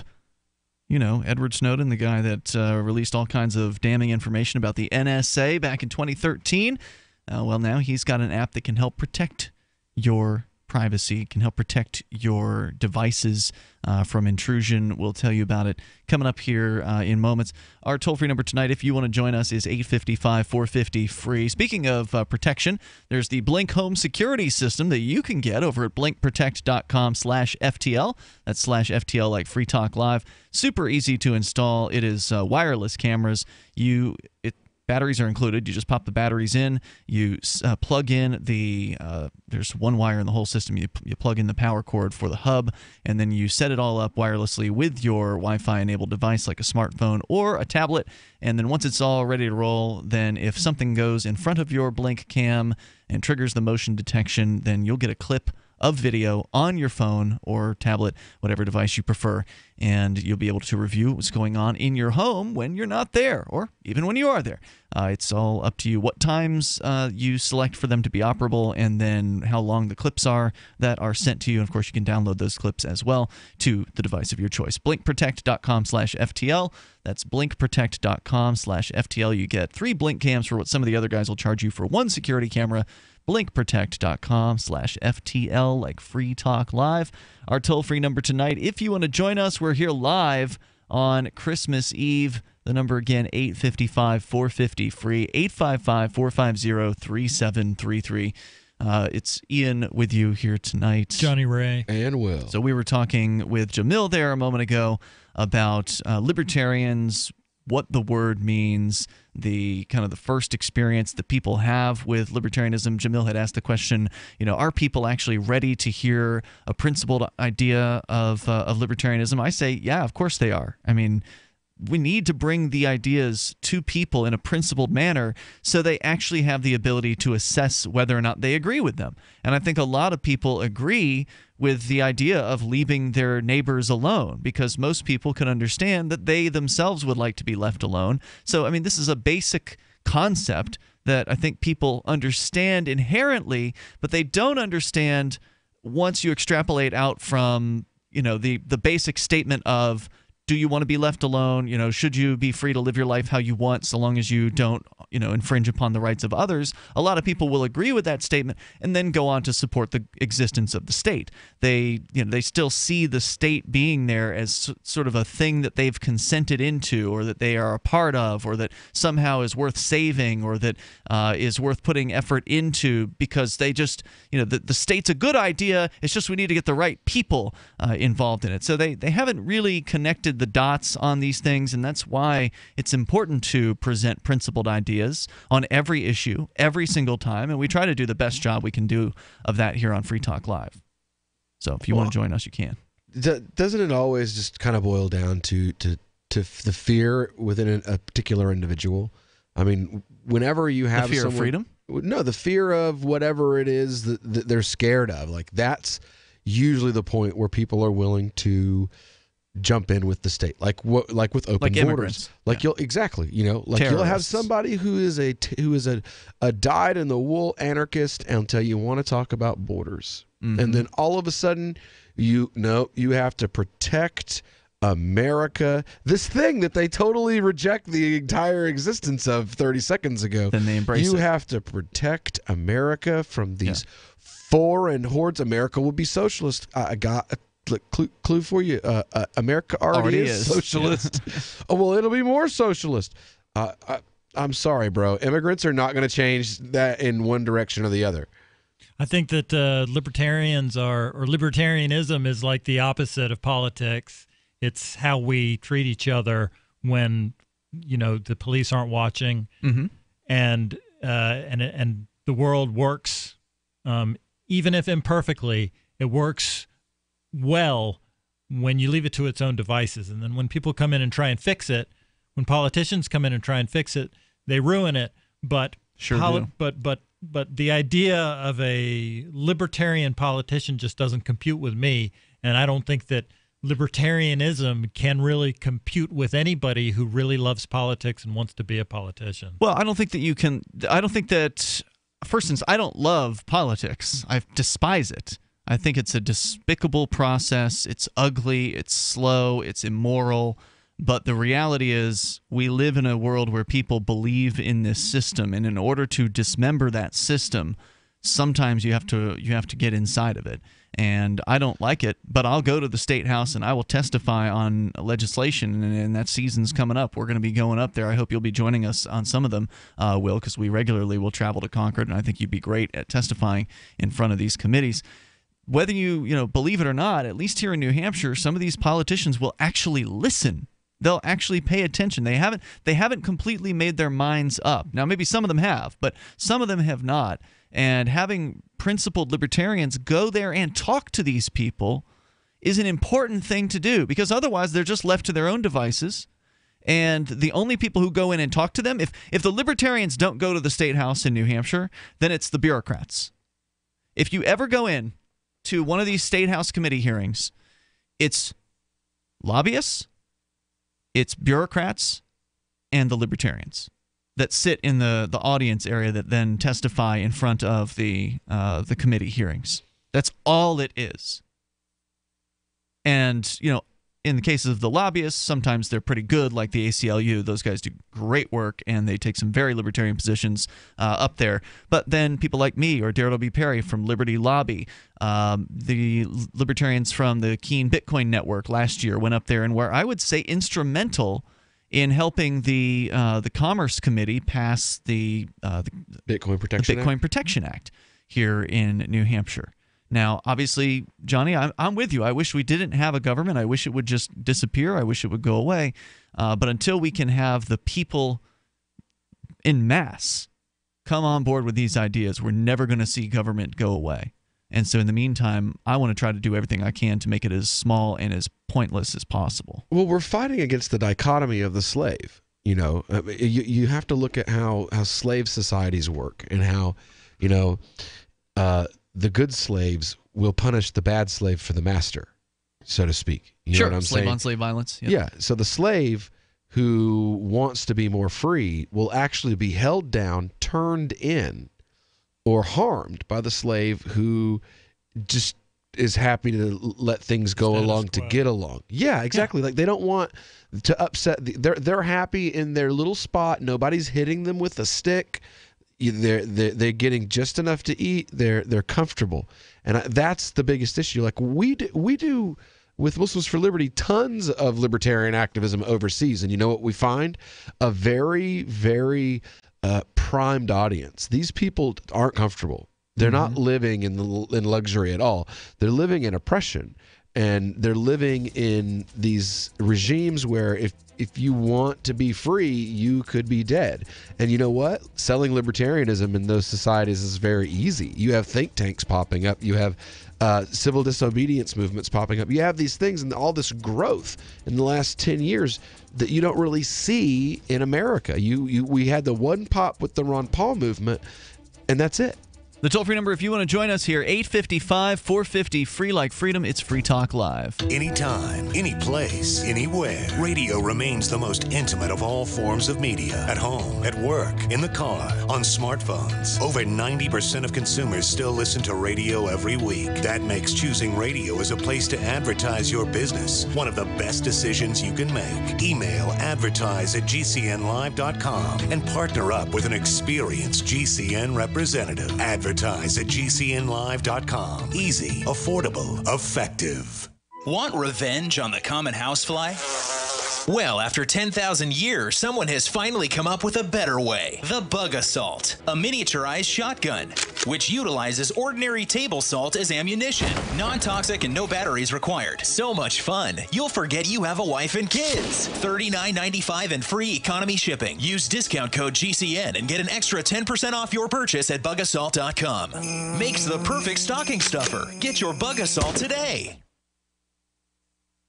Free Talk Live. I wanted to ask your listeners about the religion and the people who practice Wicca. What do they think their agenda is? Is it to take over the world? Or? Oh, no. No, I don't think so. I mean, because they're somewhat of bullies. They're bullies? What do you mean? They bully with the religion themselves. A lot of people are afraid of them. Can you give me an example? The Tea Party. The Tea Party has to do with Wicca? Well, it's mostly because they're so secretive. So the Wiccans. The Wiccans are secretive, and they have a lot of numbers, and they've infiltrated the Tea Party? Well, they use them, like, for instance, the breakdown of Obamacare. That could very well have been the Wiccans using their power to break down the computers. Free Talk Live, 7 nights a week from 7 to 10 Eastern, live on the Liberty Radio Network at LRN.FM. Did you know that Free Aid is a mutual aid, educational, and networking organization? At Free Aid, we support volunteers who provide first aid. We do outreach to the public about health and safety, and we bring together medically skilled freedom lovers. Free Aid is made possible by your generous support. Donors can receive great gifts like first aid kits, t-shirts, silver dime cards, and hoodies. The Free Aid Silver Dime Card Project is sponsored in part by Roberts & Roberts Brokerage, Freedom's Phoenix, and Don't Tread on Meme. Visit fr33aid.com. Did you know you can watch Free Talk Live during our live shows 7 days a week from 7 to 10 p.m. Eastern via our studio cams at cam.freetalklive.com? Plus, you can chat with other listeners while you watch, all totally free. Now that our live video stream is hosted by YouTube, our video archives will be online even faster. So be sure to subscribe to our YouTube channel. Listen, watch, and chat all free at cam.freetalklive.com. That's cam.freetalklive.com. Is spreading the message of liberty, cryptocurrency, and peace around the globe worth $2 per month to you? As you may already know, in addition to our internet feed, LRN.FM broadcasts on free-to-air satellite across North and Central America, as well as sub-Saharan Africa. And we've been available on satellite for free 24/7 since 2010. The LRN.FM free-to-air satellite signal is reaching some of the most oppressive regimes in the world, and there's no doubt our ideas are making an impact. You can learn more about the channel's impact by watching the 3-minute video at fund.lrn.fm. If you'd like to help free minds globally with our ideas of liberty, cryptocurrency, and peace, you can donate as little as $2 per month via fund.lrn.fm. You can help us continue and expand our satellite broadcast to multiple continents. Visit fund.lrn.fm today, and thank you for your help. Don't forget to share the link on social media. That's fund.lrn.fm. If you enjoy LRN.FM, please contribute to your favorite shows via their websites and become an amplifier at amp.lrn.fm. That's amp.lrn.fm.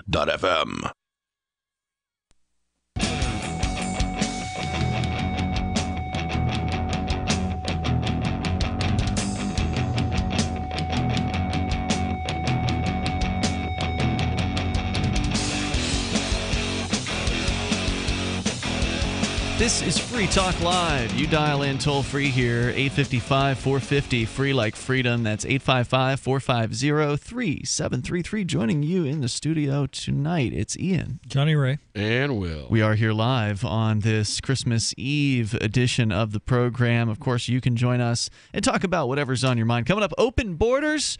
Some so-called libertarians claim to be against it, and Jonny Ray has one of their opinions coming up here in a bit, but I also want to let you know about Bitcoin.com. You've heard about Bitcoin. You've heard about the incredible run-up in price over the last few months, over the last year, in fact, but recently it dropped down. It's on sale right now. $14,000 per Bitcoin. Of course, earlier today it was $13,000. So it seems to have recovered a little bit from the major drop where it dropped off from 19,000-ish down to 11,000. Christmas sale. So it lost almost half of its value this week. Bitcoin 40% off. Christmas only. Now, Bitcoin.com is the best place to go and learn the basics about Bitcoin and how to get started, how to get your Bitcoin wallet and get rolling with Bitcoin Core or the new Bitcoin Cash, which a lot of people are talking about these days as it seems to be positioning itself to potentially take down the behemoth, to take down Bitcoin Core.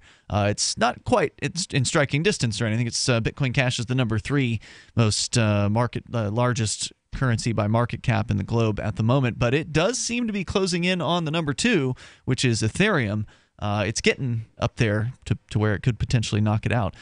So we're going to keep an eye on that. But if you want to learn the basics, just go to Bitcoin.com and get the information you need there. Also, news is available about Bitcoin and the Bitcoin universe through news.bitcoin.com. Be sure you check that out as well. So coming up here, Jonny Ray, you're going to share from LouRockwell.com, which used to be a pretty libertarian website until they started going off on this this anti-open borders kick over the last, year or so. It seems like they've really been focusing on that a lot. Not that I read the site every day like I had previously. Yeah, I read it too. And that seems like something that I would say I always knew about them. Is that right? That they would be for managed borders. But for me, it was a disappointment for me to find that out. I stopped reading when they threw in with Donald Trump because I thought he was a joke. They definitely jumped the shark there. Let's go to Bwutha Wicky with a BW. Bwutha Wicky calling from the Commonwealth. You're on Free Talk Live. That would be the Commonwealth of Pennsylvania, there, Brother Ian. Well, you're on the radio. Go ahead there. Brother Ian, Brother Johnny Way, and Brother Will, is it not? Yes. Okay. Well, before I get to what I was calling about, because basically Jefferson Davis, he possessed it. Where you were talking about something different, if I may? Yeah, go right ahead.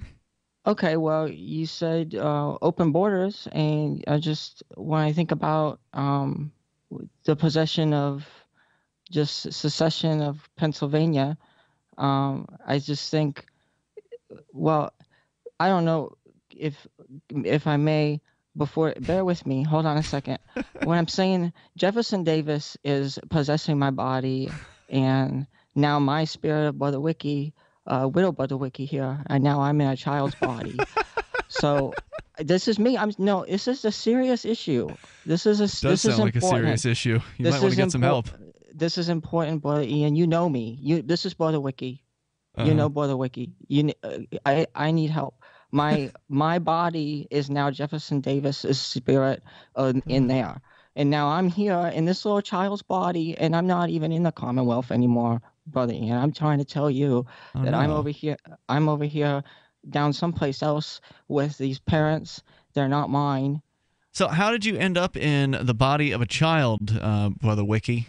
How did that happen? Did you just go to sleep one night and then wake up there, or what? Because I'm so Gnostic, and I shut my eyes, and then all of a sudden I summoned Jefferson Davis to be in my body, and he didn't let go. So now it's just... It was a funny call. Thanks, man. I appreciate hearing from you tonight. He had the kind of the mannerisms down to some extent for Ricky in Pennsylvania, our regular caller to this program. I would say a decent attempt at doing trying to pretend as though he is an imitation of Ricky from Pennsylvania. Great job. And I just learned tonight from you guys that Ricky from Pennsylvania had claimed that he had been possessed by Jefferson Davis. I didn't know that. I had noticed pretty much has said that, yeah. That his accent had gotten this very interesting drawl. A southern drawl for a man in Pennsylvania. Pennsylvania, yeah.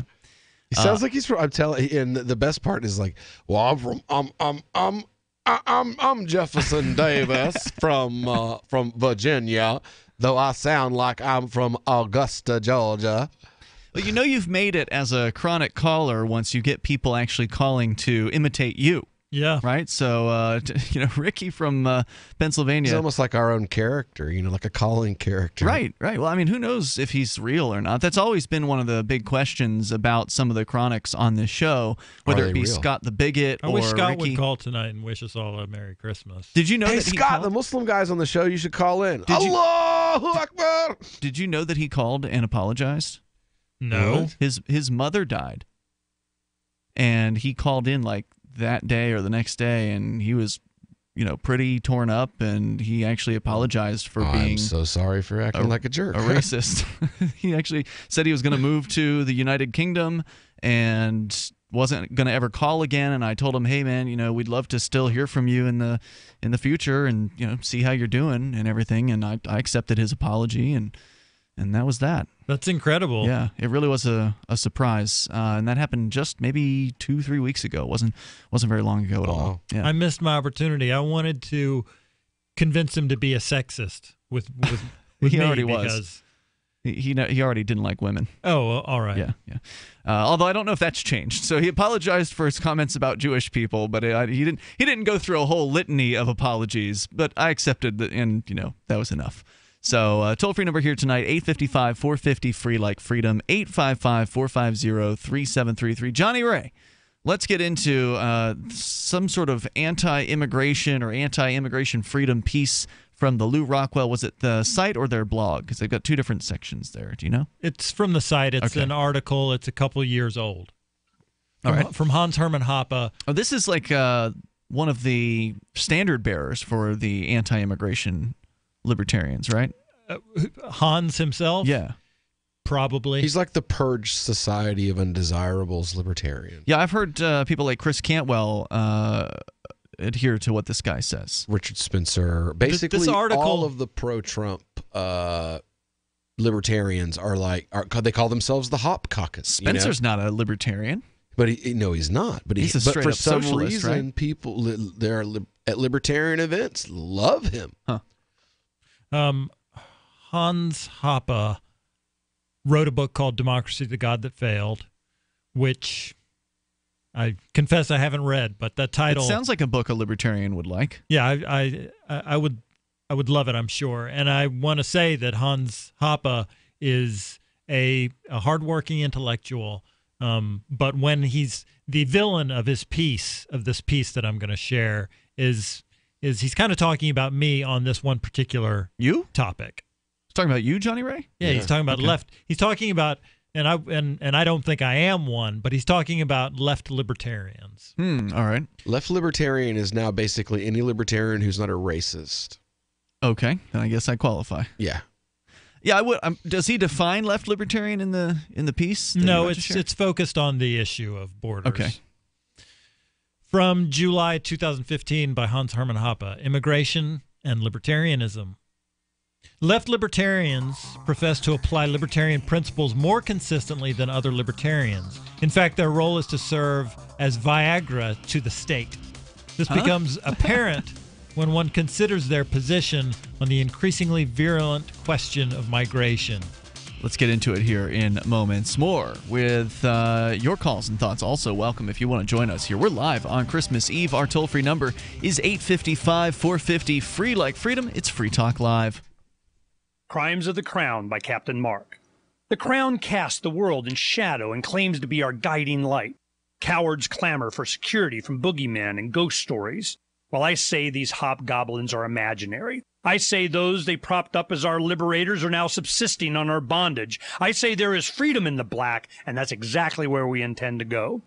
The Crown banishes its own officers for exposing its crimes and tortures dissidents to the brink of madness. It dominates the globe and swallows the wealth of generations, leaving only blood and excrement. The Crown calls it piracy to explore frontiers beyond its grasp. So the time has come for us to define the conduct among pirates. I say the Crown has trampled our necks long enough. Need decentralized solutions to centralized problems? Looking for a community of like-minded scoundrels? Or just want some swag to let the Crown know what you think of it? Join the conversation at pirateswithoutborders.com. We won't be hard to find. If you or someone you care about loves outdoor adventure, then check out slingbow.com for some unique holiday gift ideas. That's slingbow.com, where we have some innovative new products for the archer, hunter, or bow fishing enthusiast in your family.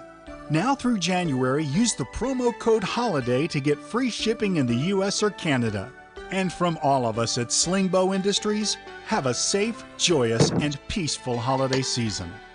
Fully cooked, ready-to-eat bacon. I'm talking thick, meaty, center-cut presidential bacon. Savory and delicious. I buy some, I use some, I store some. Awesome. No refrigeration needed with a 10-year shelf life. NASA-packed technology.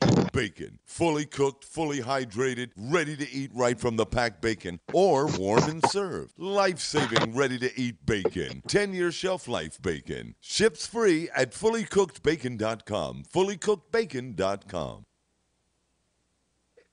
I've been told no in many different ways. I give you an order and you're going to obey it. Who told you you can go this way? You can do that and you have to leave here. You cannot bring signs into the rally. Walk with me. Well, I'm comfortable here, actually. Whoa, whoa. Hey. Who do you think you are? Excuse me. There is no video or audio allowed in this office. No, I have work today. You ain't going to make it. Wait now. Wait a minute. Whoa! Hey! Oh my God! Unbelievable! Why are you running from me? Because you scared me. You What am I being detained for? You're being served. What is this? You're being served. What is this? Bureaucrats Democrats have a funny way of telling people no. That's the sound of the men working on the chain. Derek J's Victimless Crime Spree. Watch it for free and order the Director's Cut DVD at victimlesscrimespree.com.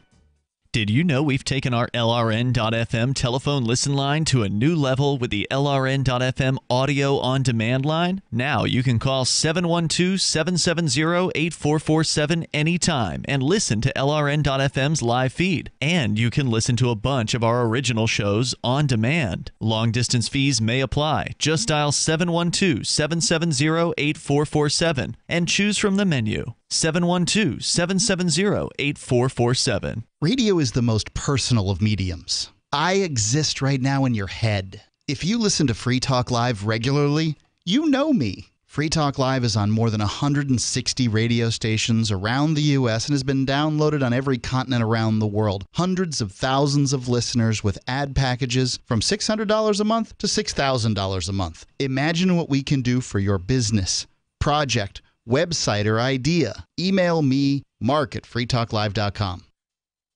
You can put the Liberty Radio Network on the air in your area. Visit broadcast.lrn.fm to learn how. Broadcast.lrn.fm.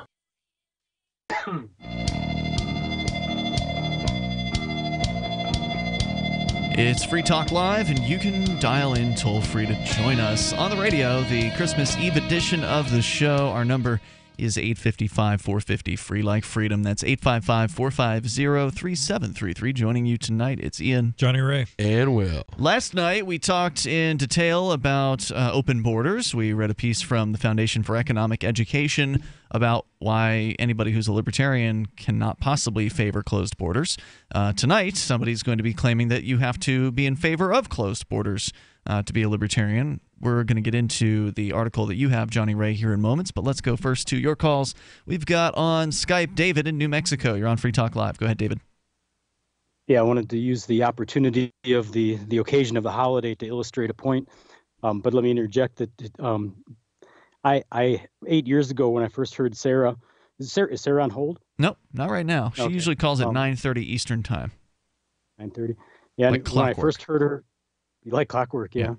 When I first heard her on the local radio, it was like 8-9 years ago. For a number of months, probably the better part of a year, I had convinced myself that she was one of the local actresses here, because there's a lot of film work here, that was calling in and using it as an exercise to better her skills. It took me, like I said, almost a year to figure out that she was actually real. She's real, yeah. Yeah.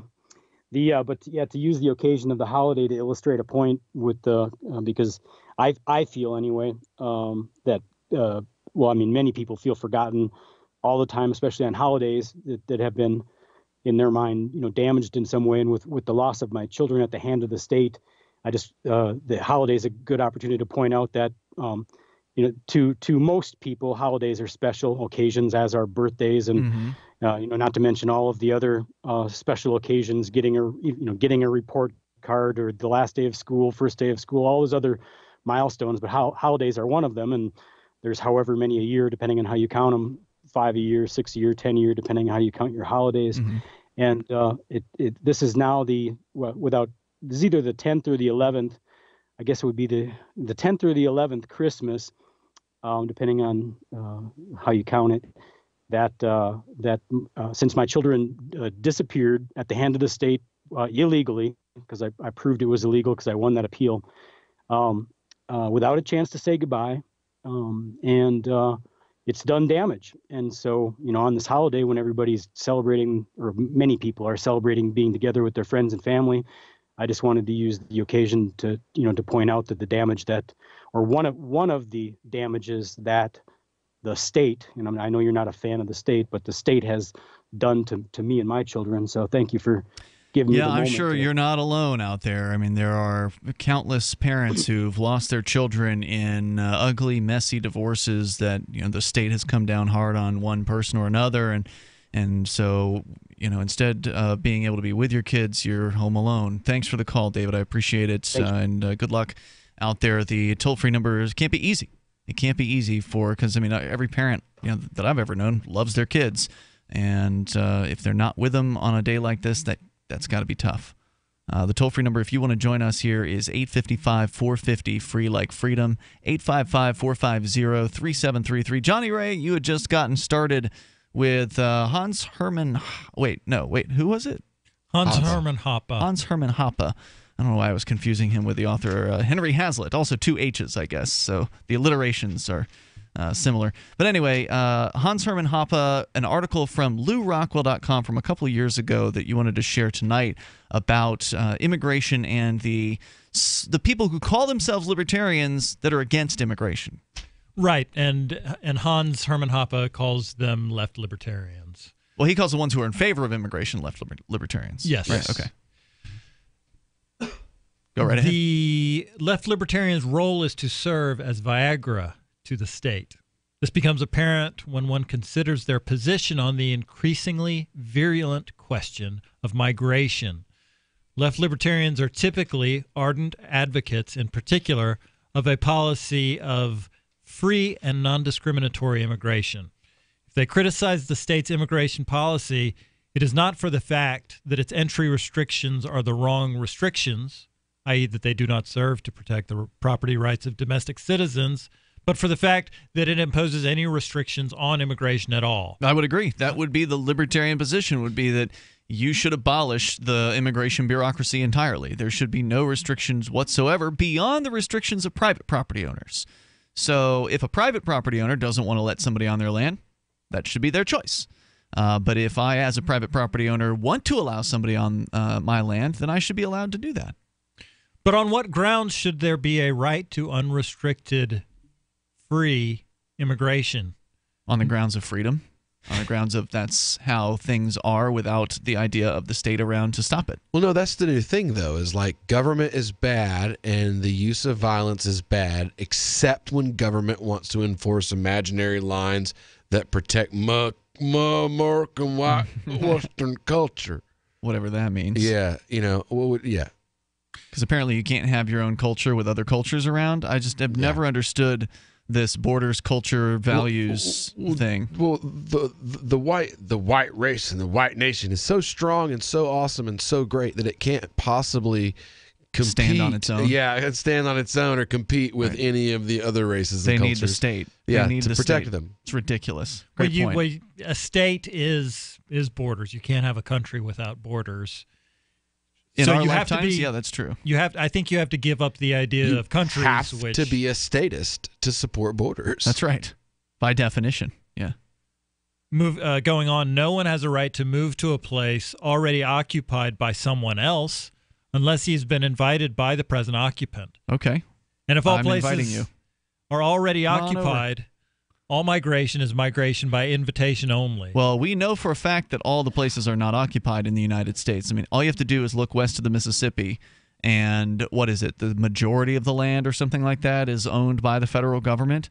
It's basically completely undeveloped and unoccupied land.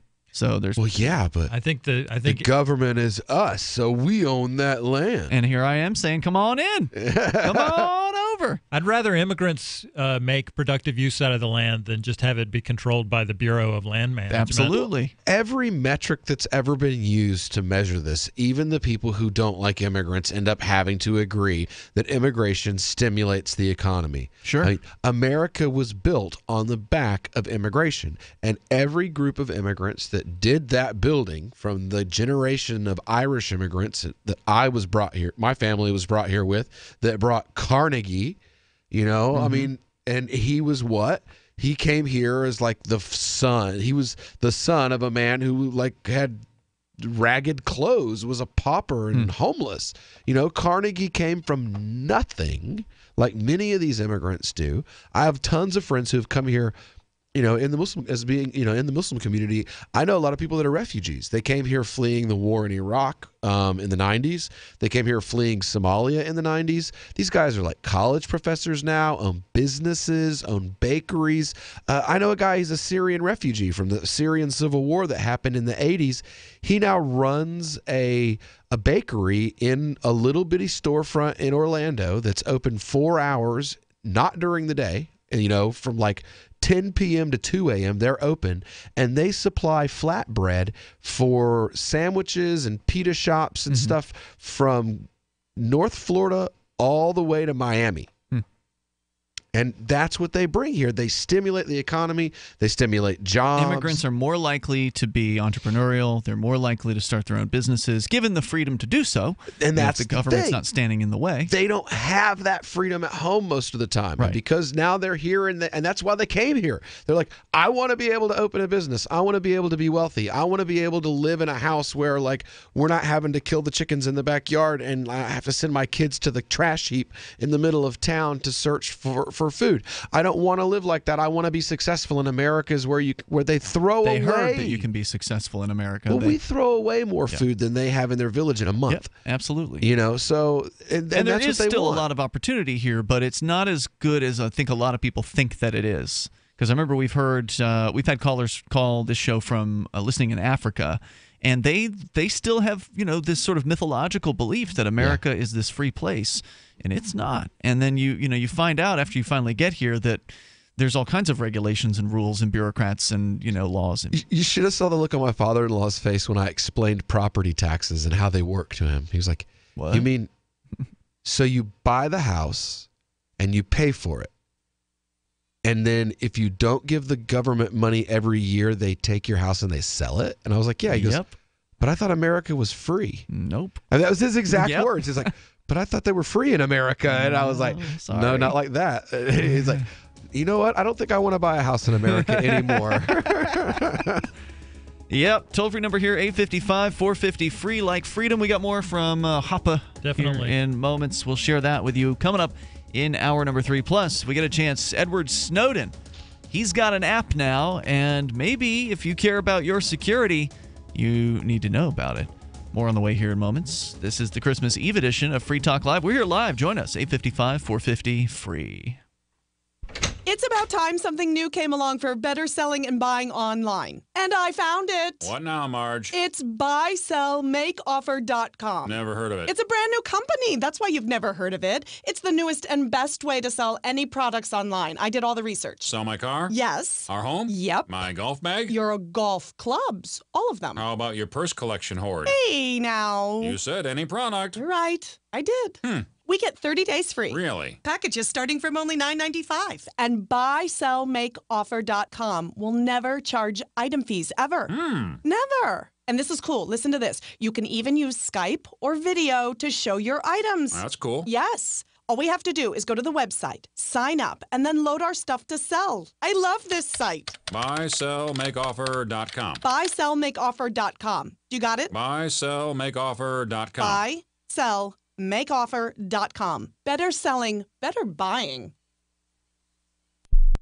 This Your Family Today tip is brought to you by Ovaltine. Give your kids the nutrition they need to be their best. Visit us at ovaltineusa.com. Telling your child about healthy food choices is important, but showing her what to eat goes a lot further. Have her help create the grocery list, then bring her to the store with you. Picking out healthy foods together helps kids get in the habit of thinking about what they're eating every day. For more tips like these, visit us at parenthood.com/yourfamilytoday. If you want to know the latest about Free Talk Live before we go on the air, all you need to decide is how you want it delivered. It's your choice. Visit news.freetalklive.com. You can get emailed announcements and participate in contests via our email updates list. Plus, we have a Twitter account that you can follow and a Facebook page where you can become a fan. So visit news.freetalklive.com to get news about Free Talk Live as soon as it's announced and the way you want it delivered at news.freetalklive.com. That's news.freetalklive.com. You're listening to the live edition of Free Talk Live. Hour number 3 is next after the news here on the Liberty Radio Network at LRN.FM. From Keene in the Shire, the Liberty Media capital of the world, this is Daryl W. Perry, host of FPP Radio News for Sunday, December 24th, 2017. Silver is trading at $16.38 per ounce. Gold is valued at $1,275 per ounce. Bitcoin is trading at 4.1 cents, and the average price of Bitcoin is $13,125. Antiwar.com reports having made a surprise visit to Afghanistan on Thursday to meet with Afghan leaders and U.S. troops. Vice President Mike Pence is talking up progress in the 16-plus year Afghan war. crediting the new strategy. Back in August, President Trump touted a new strategy, which was just a general escalation of the conflict with an unspecified number of additional ground troops being deployed and a substantial increase in U.S. airstrikes. Pence said the situation is promising now, saying that the Taliban has been put on the defensive, though of course the Taliban has been put on the defensive situation several times during the protracted war. U.S. officials have many times during the course of the war claimed progress against the Taliban, but the Trump administration's ever-increasing secrecy about the strategy, troop level, and day-to-day operations, it is very difficult to gauge by what measure they think things are improving at all, with Taliban territorial holdings still near their highest level since the 2001 invasion. For over 40 years, Roberts & Roberts Brokerage has been a trusted source for buying and selling precious metals. Gold, silver, platinum, and palladium. They don't feed the banks. They're Bitcoin preferred and have removed the minimum purchase amount for all orders paid in the digital currency. Call Roberts & Roberts Brokerage today for knowledgeable advice on buying and selling precious metals and a forward-thinking approach to new technologies. 800-874-9760 or visit online at rrbi.co. UPI reports scientists at the University of Colorado Anschutz Medical Campus conducted a study that suggests why exercise can help Parkinson's patients slow the disease's progress. The critical components are the DJ1 protective gene and the alpha-synuclein protein, according to a news release announcing the study. Humans born with a mutated version of the DJ1 gene get severe symptoms of Parkinson's disease at a younger age than others. Alpha-synuclein molecules bundle together in the brain to help precipitate neurological decline in Parkinson's patients. In the Colorado research study, mice with Parkinson's were grouped into two categories, those with exercise wheels and those without. After 3 months, the mice with wheels managed to increase the DJ1 gene's expression in the brain and muscles, according to the scientist. Those mice also stopped alpha-synuclein molecules from bunching up in the brain. Professor Dr. Kurt Fried said in the release, "Our results indicate that the exercise may slow the progression of Parkinson's disease by turning on the protective gene, DJ1, and thereby preventing abnormal protein accumulation in the brain." The exercising mice also enjoyed greater cognitive function than those from the immobile group. They also examined mice that did not have the DJ1 gene. Based on the decline of activity in those mice, researchers determined the gene may be necessary for a Parkinson's patient to experience normal movement.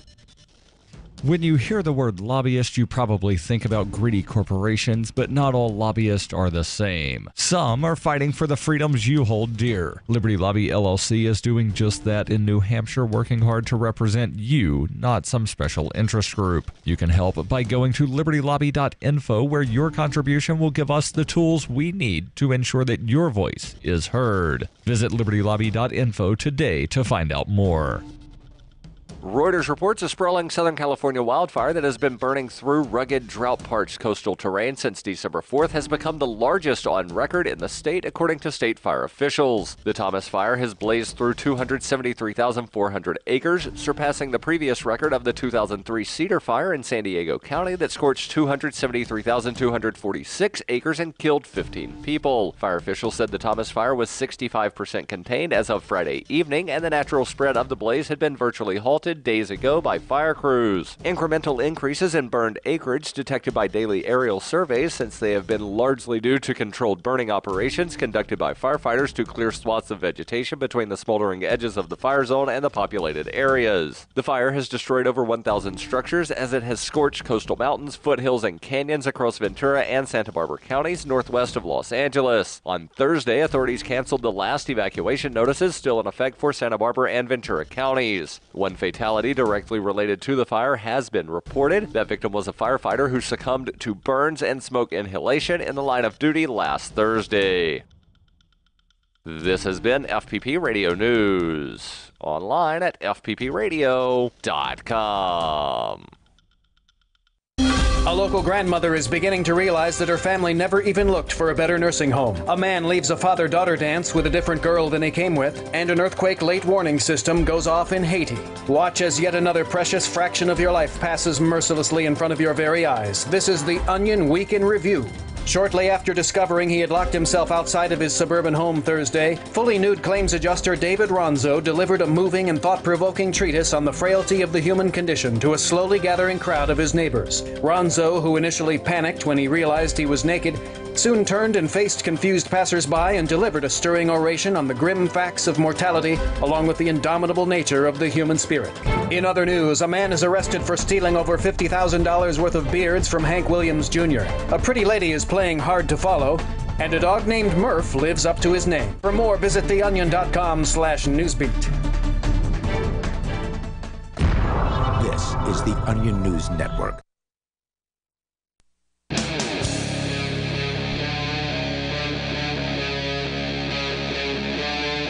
Free Talk Live.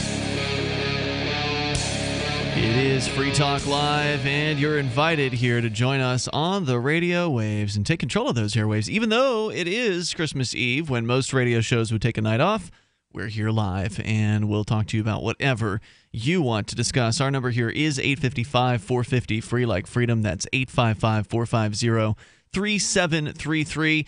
Jonny Ray went on a coffee run, so we're going to get back into Hans Hermann Hoppe, his piece about immigration here in moments. It's Ian and Will in the studio. But I was actually just looking through my email here, Will, and I have a piece of email that's literally been waiting 2 years. And I haven't read it just because I'm terrible at reading emails on the air. I don't get them very often, and I'm glad because, you know, sometimes they're good, and I'm like, oh, I want to read this on the air, and then we just never do. So this was written back literally 2 years ago. It was December 27th, 2015, from Michael.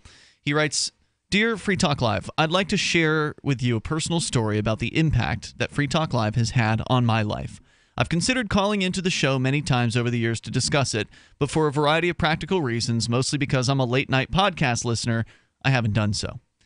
And then last week, when Mark announced he may disengage from the live on-air portion of the show, I decided I needed to write a letter so you're aware of the impact you're having.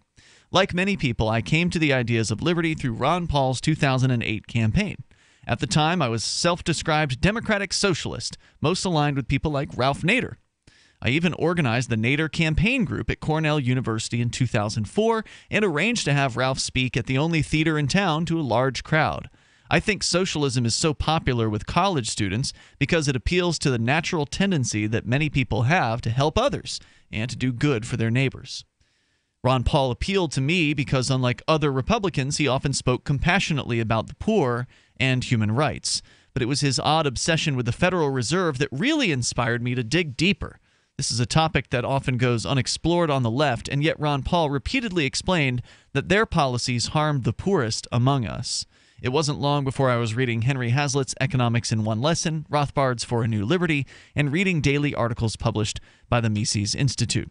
And before I go on with the email here, I would like to comment that I tend to agree with him that, you know, folks who are on the left are persuadable when you explain libertarianism to them in terms that they can understand, as to in that you can show that liberty and the freedom to make choices for yourself and choices for your own money actually results in more help to the poor, more help to people that are in, you know, difficult circumstances or need medical assistance or whatever, because when we can individually decide how to distribute our own resources, we do it in a much more efficient and economic manner, rather than having money turned over by force to the government and then having completely unaccountable bureaucrats and politicians make decisions as far as how that money should be spent. If each individual is making charitable donations and decisions, that means that money is much better spent in the marketplace. The charities will do a much more efficient job of spending the donations that they receive as compared to the government, who is, you know, completely inefficient. So you can make this clear to a leftist who's actually willing to pay attention, and then they should let go of coercion if they can be convinced, first of all, that they were even embracing coercion in the first place, because a lot of them don't want to see the violence that's inherent in the system. And if you can show them that actually a peaceful solution is the most effective one, then you've got a persuasive case. Anyway, going on here, he says, in many ways, I was already well versed in the intellectual case for liberty and free markets by the time I found Free Talk Live. But what your show offered me was the framing of liberty in terms of a consistent language and a deep compassion for others. It was the first time I heard the term voluntarism, which I liked much more than anarcho-capitalism, and began describing myself as such. And the community you were building as part of the Free State Project and daily reporting of civil disobedience and liberty activism comforted me, if only due to the realization that there were others like me committed to building a society built on freedom, acceptance, and love. And that's something that we've heard from a number of listeners on Free Talk Live, is that they were surprised that anyone agreed with them. That when they heard this show, that it was like the first time they'd ever heard somebody talking about the ideas that they believed in. And we're so pleased to hear that. And then really elated to find out that a bunch of them were actually physically moving together to the same place, which is what is happening here in New Hampshire. He goes on, he says, it couldn't have come at a more important time because meanwhile, in late 2008, I was suffering from what I now diagnose as chronic depression, struggling to see where my life was going and how I would end up anywhere other than lifeless at the bottom of a gorge. I had finished my undergraduate degree in physics in 2003, and without thinking about the natural flow of the field had swept me into postgraduate study at Cornell. I had never really intended to enter graduate studies, but 3 months after moving to Ithaca, New York, I wondered how I'd made the decision to engage in 8 more years of schooling, in addition to the 5 years that I had already completed as an undergrad. In hindsight, I realized I'd never consciously made the decision. It just sort of happened because that's what physicists do. 5 years as an undergraduate is barely enough time to grasp the basics. An additional 8 years is necessary to become a world's expert in some very narrow subfield where you spend several thousands of hours laboriously repeating monotonous work, which, if you're lucky, may be read by tens or perhaps hundreds of others who have invested their lives in the same narrow area. And by 2008, that's where I was, 5 years in, with an unknown number of years to go. Well over 10,000 hours spent looking through microscopes, building optical instruments, and pipetting various chemicals into tiny tubes, and yet no sign of graduation on the horizon. My advisor, the principal investigator and sole master of my fate, had no intention of letting me go anytime soon. After all, she had put 5 years of investment into my training, and by this point I was becoming one of the lab's premier experts. She had no incentive to let me go. On the contrary, she had every incentive to add as many tasks as possible, gaining more toward her career before she discarded me like a used tube of toothpaste. In 2008 and 2009, nearly every day as I walked from my car through campus toward the dark, windowless cinder block basement of my lab, I looked over the edge of the deepest gorge on campus. Cornell is known for its gorges, beautiful rock-hewn canyons, guiding waterfalls that cascade over pointy boulders peacefully through Cornell's picturesque campus. They're also known as the surest way to opt out of chronic depression.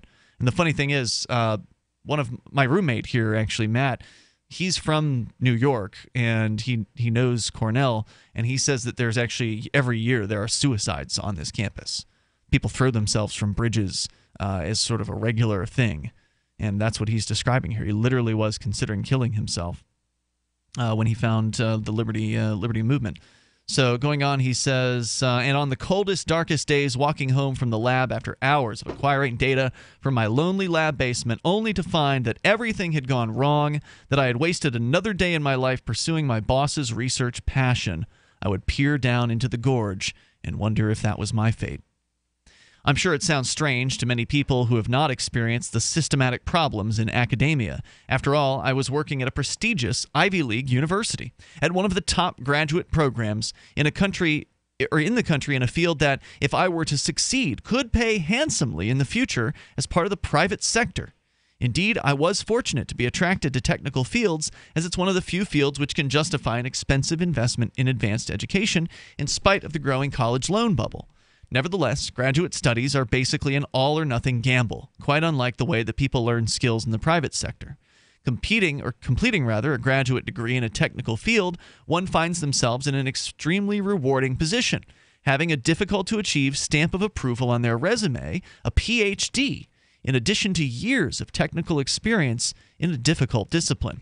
On the other hand, leaving at any point prior to completing that 8-year degree, and you have an enormous gaping hole on your resume, which is impossible to explain to any potential employer other than, I'm a complete and utter failure. For most people, to leave graduate study 5 years in is to destroy your career, devaluing everything you've built up to that point, which for me was 10 years studying physics.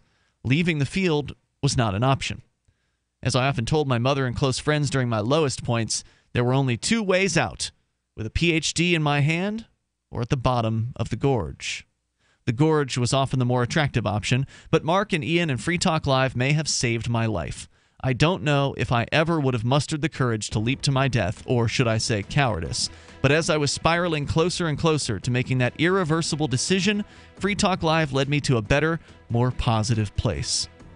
We'll tell you a little bit more about what he has to say here in moments in the Christmas Eve edition of Free Talk Live. It's a very kind thing to say that we might have saved his life.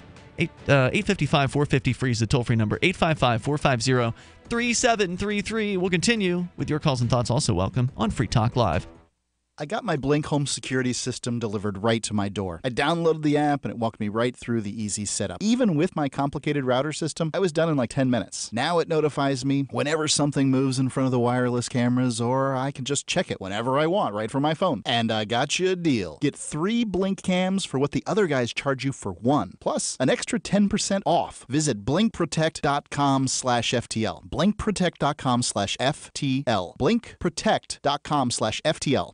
Thinking about getting into cryptocurrency? It's time you looked into Dash.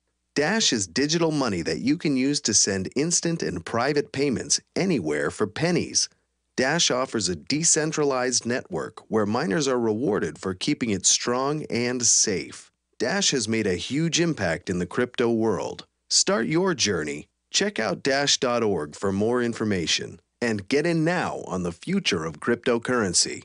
Dash.org. The Bitcoin.com wallet is a simple and powerful full-featured Bitcoin Cash and Bitcoin Core wallet that allows you to send and receive either currency with anyone, anywhere in the world. The Bitcoin.com wallet supports both single and multi-signature wallets and is available in multiple languages. Download the Bitcoin.com wallet for easy and secure access to your Bitcoin Core and your Bitcoin Cash. The Bitcoin.com wallet is available for Android, iOS, Windows, Mac, and even Linux. Learn more at Bitcoin.com. That's Bitcoin.com. Shop online and support Free Talk Live. Every purchase you make at shop.freetalklive.com helps spread a message of liberty. From shop.freetalklive.com, you can shop at places like Walmart, Newegg, Amazon UK, Amazon Canada, Omaha Steaks, HostGator, and more. Plus, you can get discounts on web hosting, legal documents, or pretty much anything using saveatpurse.com. Just bookmark the link and help Free Talk Live while shopping online. Thank you for shopping with shop.freetalklive.com.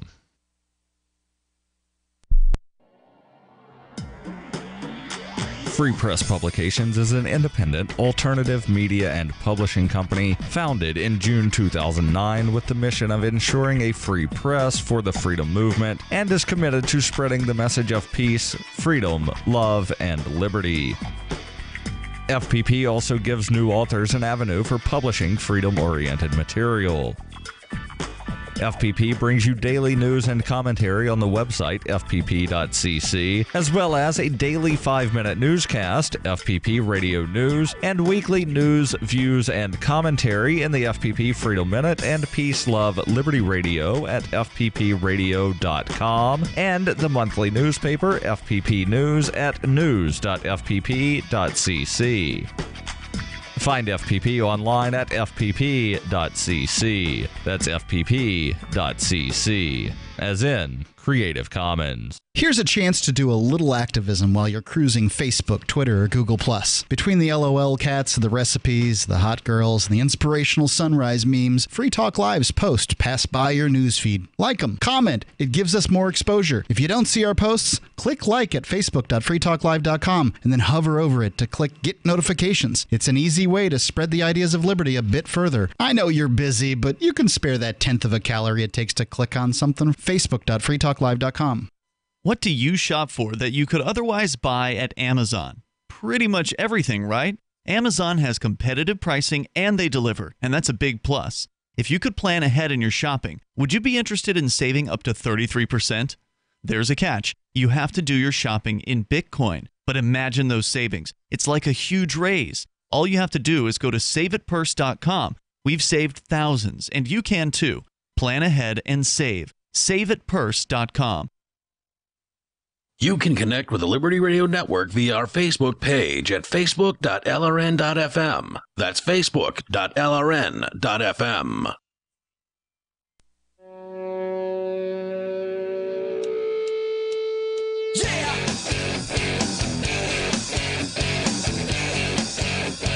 This is Free Talk Live. Dial toll free. Bring up what you want. Our number here, 855-450-FREE. Like freedom. That's 855-450-3733.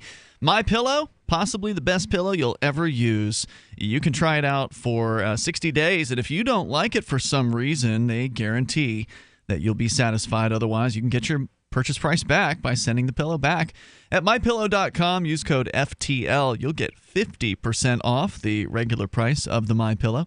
The My Pillow is special because it's designed to fit the shape of your body and hold your neck in the proper position, and it's washable. You can put it in the washer and the dryer. That's what it's made for. You go to mypillow.com and use code FTL. If, like you did, you decide to, or like I did, you decide to keep it, it's guaranteed to last you for 10 years. So go to mypillow.com. Use code FTL. Jonny Ray joining us here again in hour number 3. You were on a coffee run, Jonny. What I was doing in the last segment was sharing an email that actually came in 2 years ago. I heard it. I was standing out in the cold. Oh, you were out there the whole time? Just at the end of your piece, and I listened and I heard. Gotcha. And I heard it. So he was on campus. He was going into graduate studies. He's like 5 years into it. Has discovered, thanks to the Ron Paul campaign. We were talking about politics earlier. And you're a very anti-political guy. You don't think libertarians should bother with running for politics. Waste of time. But this guy here, Jonny Ray, he says that he found liberty through the Ron Paul political campaign in 2008. And then further, when he found Free Talk Live as a result of finding Ron Paul, it was Free Talk Live, he says, may have saved his life. So, chalk that one up for some of the good that has come from some of the libertarians running for political office. If Ron Paul hadn't done that campaign, this guy might have killed himself because he was so frustrated with having chronic depression, throwing all this time and effort into something that he was going after some kind of crazy, stressful, advanced degree. Going after a graduate degree in some kind of technical field, spending hours and hours in a lab every single day. And basically, if you give up halfway through, you've basically wasted your life at that point. So there's a real incentive to either finish or just kill yourself. And those were the choices that he was looking at here. So I'm going to continue his story, and then we'll get back into immigration. So he said that Free Talk Live led me to a better, more positive place. I started listening to the daily podcast each night. 3 hours of bliss, and literally the only thing that took my mind off my daily struggle and the gorge that was just a few minutes' drive away. The sweet sound of Mark and Ian's voice deftly dismantling naive statist arguments against liberty and fearlessly and compassionately supporting my rights and the rights of my neighbors was immensely comforting. Daily reports of activism and civil disobedience from New Hampshire was exciting and offered hope. My chronic depression became so bad that only 2 or 3 or sometimes 4 back-to-back podcasts could overcome the pain every night. I'd listen to the daily podcast and then go further and further back into the archives to supplement it, playing solitaire in my bed late into the night while Mark and Ian unceasingly defended my liberties against all who would threaten it. After months and months of this, when my only non-working, non-sleeping hours, 3 to 9 hours a day, were literally spent listening to Free Talk Live, did I realize that jumping into a gorge was not the only alternative way out of my predicament. The Free State Project and the liberty activism being done in New Hampshire was my new goal, my new alternative. That's not to say it ranks poorly on my list, only slightly above suicide. Quite the contrary, it became a new long-term vision for where I intend to be. Ideally, it would be a long-term goal after completing my physics PhD, but if that didn't materialize, I was now prepared to leave my graduate program early and move to New Hampshire. Once I came to this realization that there was a place for me, a place I could go and be happy amongst friends of liberty, with or without my degree, my thoughts of diving into a rocky gorge started to subside. Instead, whenever my depression felt unbearable, I would envision moving to Keene or Nashua, freeing myself of all burdens, and imagine taking residence and employment there amongst new friends. And my pain subsided. And my 3 to 9 hour Free Talk Live podcast listening sessions continued. In 2010, I finally completed my degree, with 2 years of enormous emotional support from Free Talk Live. At the moment, I'm fortunate to be working passionately in the tech industry on products that are breaking ground on how we interact with computers, but I've not abandoned thoughts of living in New Hampshire. In fact, I've found the love of my life, who also happens to value liberty, and together we listen to Free Talk Live podcasts every night. She and I discuss regularly the prospects of moving to New Hampshire, and we've often consulted Zillow to review available housing options. We're at important points in our careers at the moment, which is not compatible with making a move in the short term, but we envision that we will one day move to New Hampshire. In the meantime, we defend liberty as best we can in the Seattle area, not the friendliest region for liberty. My fiancée has a similar story of her own, although in her case, she was navigating labyrinthine U.S. immigration policies. Her employment opportunities were severely restricted under the U.S. visa program, and her employer took advantage of it in much the same as my graduate advisor abused the academic system. We're nearing the end of that chapter in her life, but she also felt enormous relief as Ian and Mark defended the concept of open borders and freedom to travel and work under voluntary arrangement. In the face of constant adversity, hearing the message of freedom spoken so passionately in spite of statist after statist caller is truly refreshing and inspiring, giving us hope as we aim to prevail against it. Which brings me back to Mark and his decision to leave the on-air portion of the program. And then he goes on into, Mark a couple of years ago was frustrated, and he ended up leaving and kind of made this big to-do about it and said he would come back if enough people showed support, and people did show some support, and so he came back. And so that's kind of what the rest of his is about here, but I'll jump ahead a little bit. He says, I'm satisfied I finally took the time to share my story, and my fiancé may share her separately so that you get a chance to hear about how your work impacts individuals in ways you might not otherwise realize. As I said before, what might I really have done in the absence of Free Talk Live? Would I really have jumped into the gorge? Would I have quit my graduate studies and taken an enormous hit to my career prospects nearly 10 years invested? I can't say for sure, but I'm relieved that I never had to find out how deep that dark path goes. In any event, your work has helped enormously with my chronic depression during the worst years of my life. They've shown me that there is a path to achieving more liberty in my lifetime, and even now, being fortunate to work in an area I'm passionate about, I yield enjoyment from Free Talk Live podcasts every single day, a break from the frustrating statist point of view that surrounds me in Seattle. And you and Ian have made me a better, more consistent, more compassionate lover of liberty that has successfully converted others, most recently my Japanese fiancé, who enjoys your podcasts and feels comfort every time you defend her liberty to live and to work here. Thank you for taking the time to read my letter. I wish you the best this Christmas and into the new year, from Michael. So it's just one of those things where every now and then you'll hear a story like this from somebody out there. And you always have to remember that when we do the things we do, whether it be doing radio broadcast or whether it be running for unsuccessfully for a vice presidential nod from the Libertarian Party, or whether it be, just getting out there and talking in front of a group of people, anytime you have the opportunity to reach and touch somebody, even though you don't even know who those people always are, it's important to do it. It's important to put your beliefs about freedom out there in whatever way that you can, because you never know who's listening. You never know who it is that is hearing what you have to say. And I'm not just talking about doing a radio show. Again, it can just be as simple as getting up in front of a church group or a local club or something like that and giving a speech.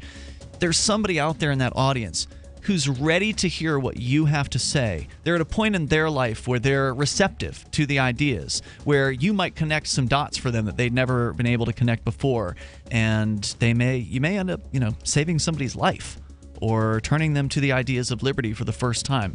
And you just never know who you're going to reach and how your words will touch them. So thank you, Michael. There's more coming up. Most people think life insurance pays after you're dead. That's true. But did you know you can have tax-free access to your life insurance while you're still alive? You can use the life benefits of your life insurance to grow your money with certainty and guarantees. No stock market risk, no tax risk, and no penalties. Call Life Benefits if you'd like a free book about how this can be done. Call 702-660-7000. That's 702-660-7000. Want revenge on the common housefly? Well, after 10,000 years, someone has finally come up with a better way. The Bug Assault, a miniaturized shotgun, which utilizes ordinary table salt as ammunition. Non-toxic and no batteries required. So much fun, you'll forget you have a wife and kids. $39.95 and free economy shipping. Use discount code GCN and get an extra 10% off your purchase at bugassault.com. Makes the perfect stocking stuffer. Get your Bug Assault today. On Free Talk Live, we're bringing people to the ideas of liberty every day. From wrestling superstars like Glenn Jacobs. You guys really are having an impact, I believe. Like I said, a lot of where I am now is due to listening to Free Talk Live. You changed my mind on some very important issues years ago. To random people tuning in on the radio. I was kind of stuck in the left-right paradigm. I heard your show by chance on a Saturday night. From there, I went on, joined the Free State Project, and become an amplifier. So, I mean, that's really the reason why I amp is because I know that if it wasn't for you guys being on as many stations as you are, I never would have found the ideas of liberty. Your amp will directly change more lives by getting Free Talk Live in front of people looking for talk radio online and on the air. When you amp Free Talk Live, you get perks like access to the AMP-only Facebook group and AMP podcast. Visit amp.freetalklive.com. Looking for a great real estate investment? Consider New Hampshire, which is ground zero for the Liberty Movement. Your first call should be to Mark Worden from Porcupine Real Estate. He's more than just a real estate agent. He's your New Hampshire concierge. Where are the best places to live? Do you want farm, city, the burbs, or forest? Do you want a duplex or multifamily building so that renters pay your mortgage? There are homes in all price ranges in New Hampshire, and Mark can help with financing too. Invest in liberty and property. Mark Worden can help. PorcupineRealEstate.com. So you've heard all 3 hours of the latest episode of Free Talk Live, and you're still hungry for liberty-oriented audio content? Did you know that we have another 24/7 audio stream at LRN.FM? The Liberty Radio Network airs the latest episodes of some of the best liberty-oriented podcasts on the internet around the clock. In addition to recorded content, you'll also hear live shows like Free Talk Live, originating from our Keene, New Hampshire studio. So listen anytime at LRN.FM. That's LRN.FM.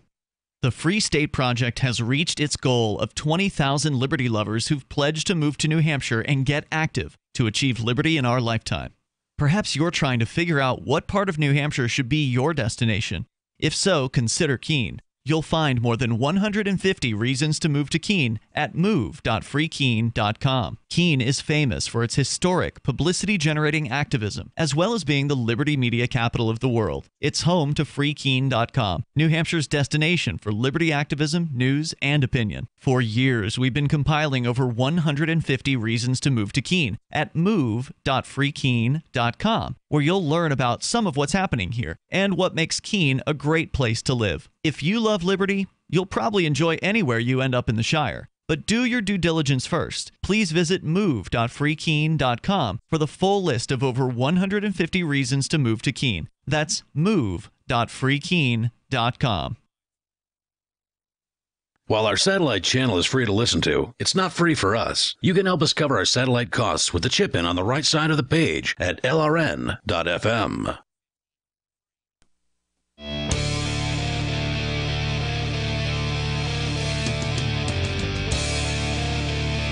This is Free Talk Live. We invite you to join us on the radio here, the Christmas Eve edition of the program. Our toll-free number is 855-450-FREE like freedom. That's 855-450-3733. And don't forget, you can join us online.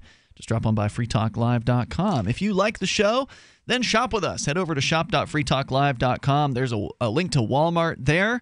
There's also some other links like Newegg. You click in through those links, and Free Talk Live will get a portion of your purchase price. It is that simple. You get the stuff you want, Free Talk Live gets a cut. Just go to shop.freetalklive.com and get your shopping done with Free Talk Live.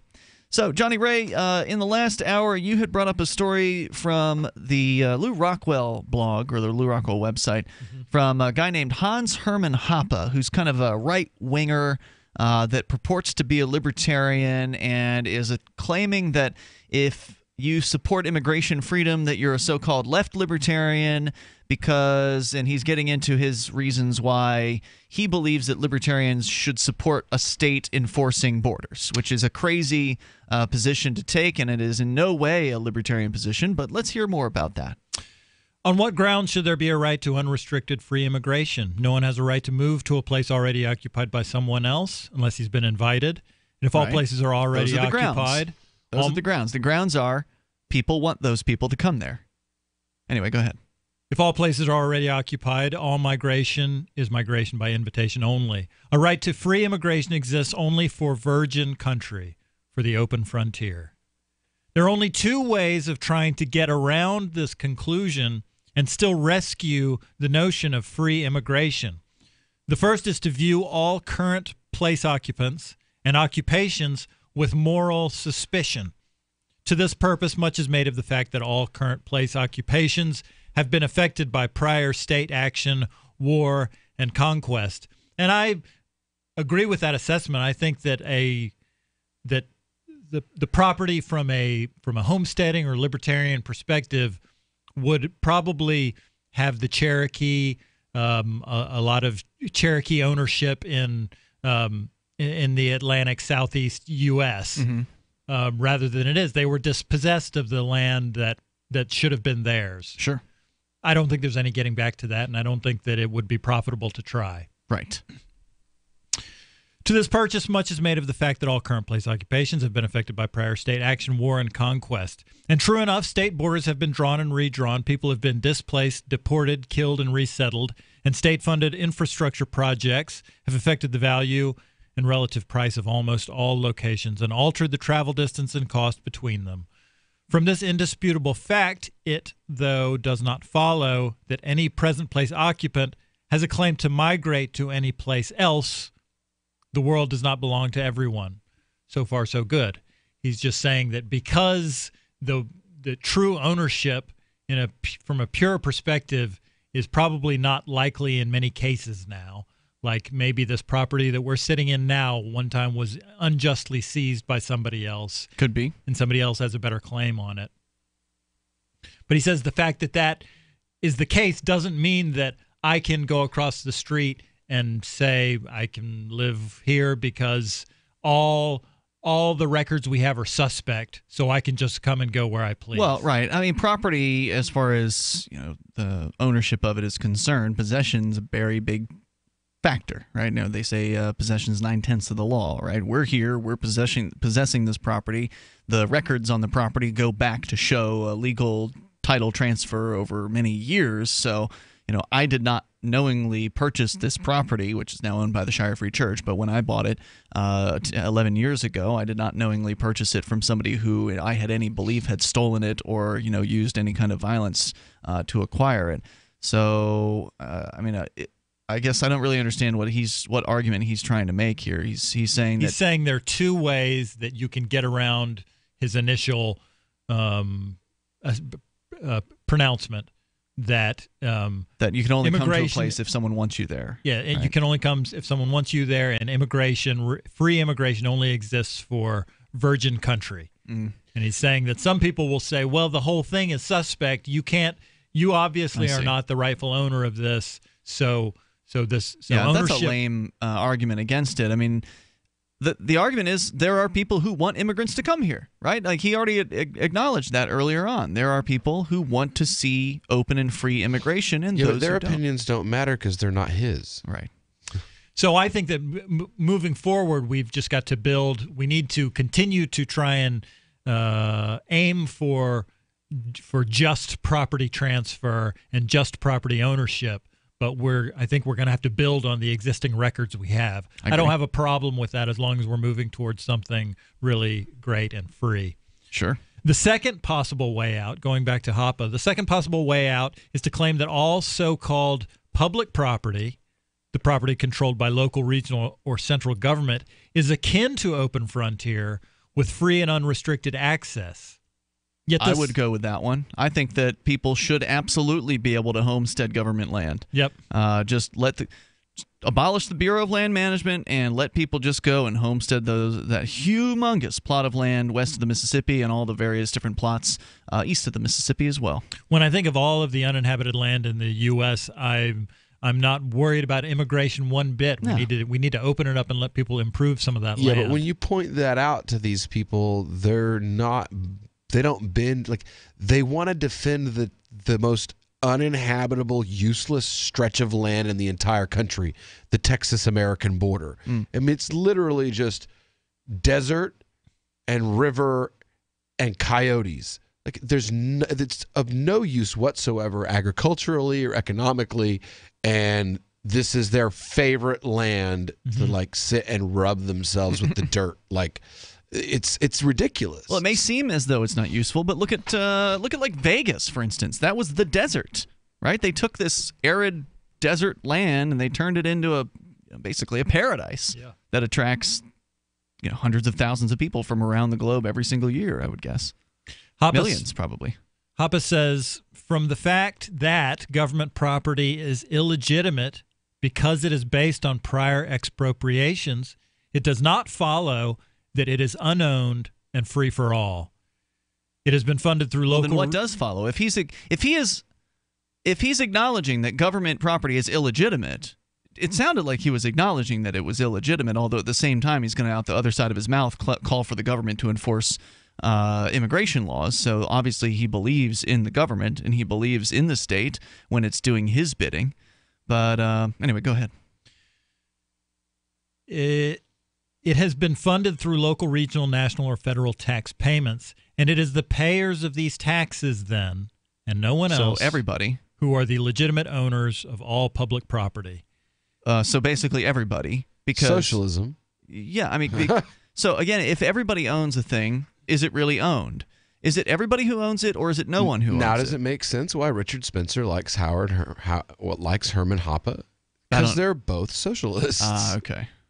In this case, federal bureaucrats own it, and they'll go out there and they'll hunt on it and camp on it when you're not allowed to. Oh, communism, not socialism. Communism, there you go. Where only the government class has the ability to act. Oh, you mean like medieval feudalism in England? Oh, awesome. Sounds great. When can we get started? It is the payers of these taxes who are the legitimate owners of all public property. They cannot exercise their right. That right has been, and now pay attention to this, Ian, that right has been arrogated by the state. But they are the legitimate owners, the taxpayers.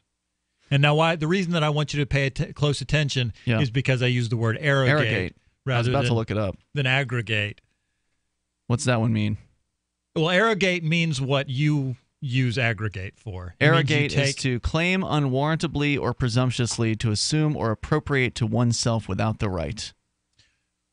Exactly. So he's claiming that the people who pay taxes own the property, but the government has, without the right, claimed that. Immigrants can't come in because the property belongs to the taxpayers. But the immigrants pay taxes too.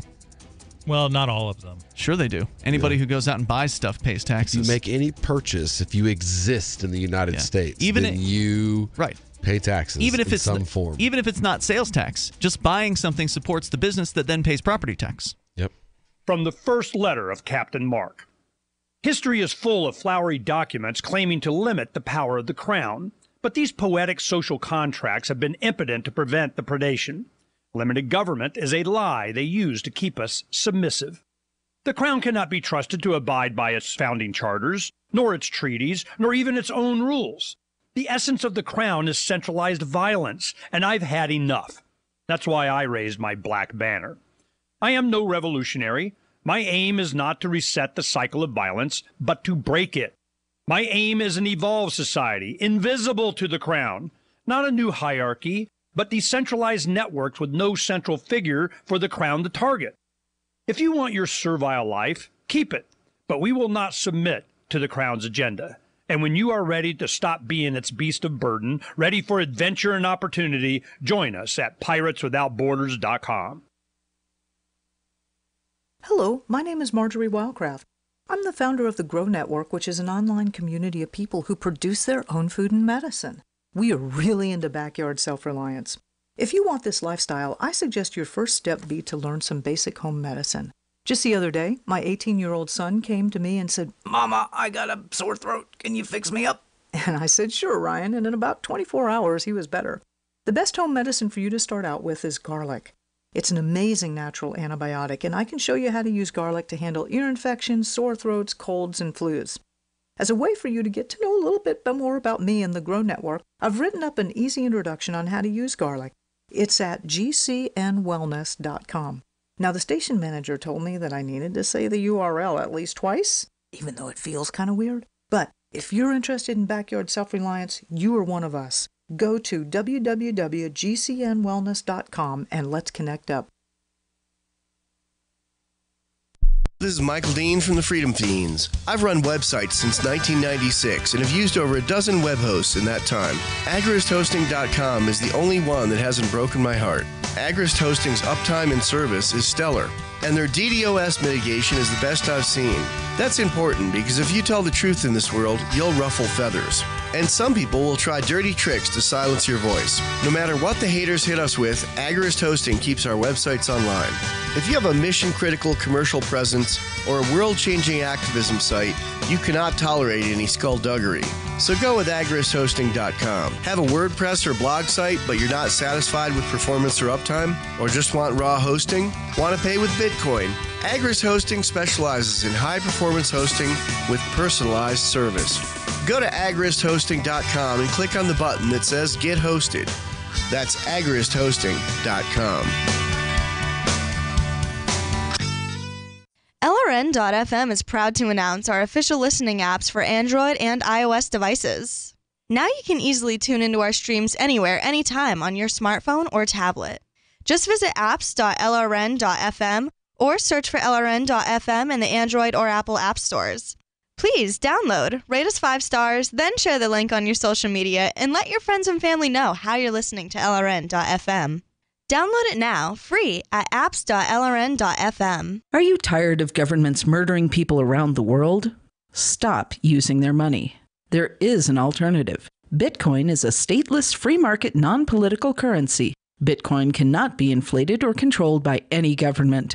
By using their money, you are helping the state. Stop doing it. You have an incredible alternative available now. Learn it, use it, spread it.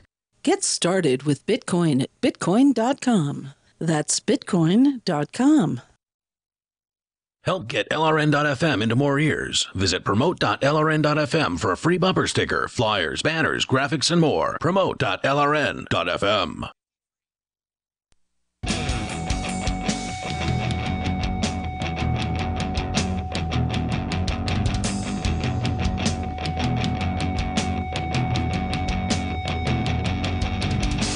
Free Talk Live, the Christmas Eve edition of the program. Moments remain here. Enough time for you if you want to join us. The toll-free number is 855-450, free like freedom, 855-450-3733. Live throughout the holidays. We will be live tomorrow and also New Year's Eve, New Year's Day. So thank you for keeping it locked here to Free Talk Live throughout the holiday season.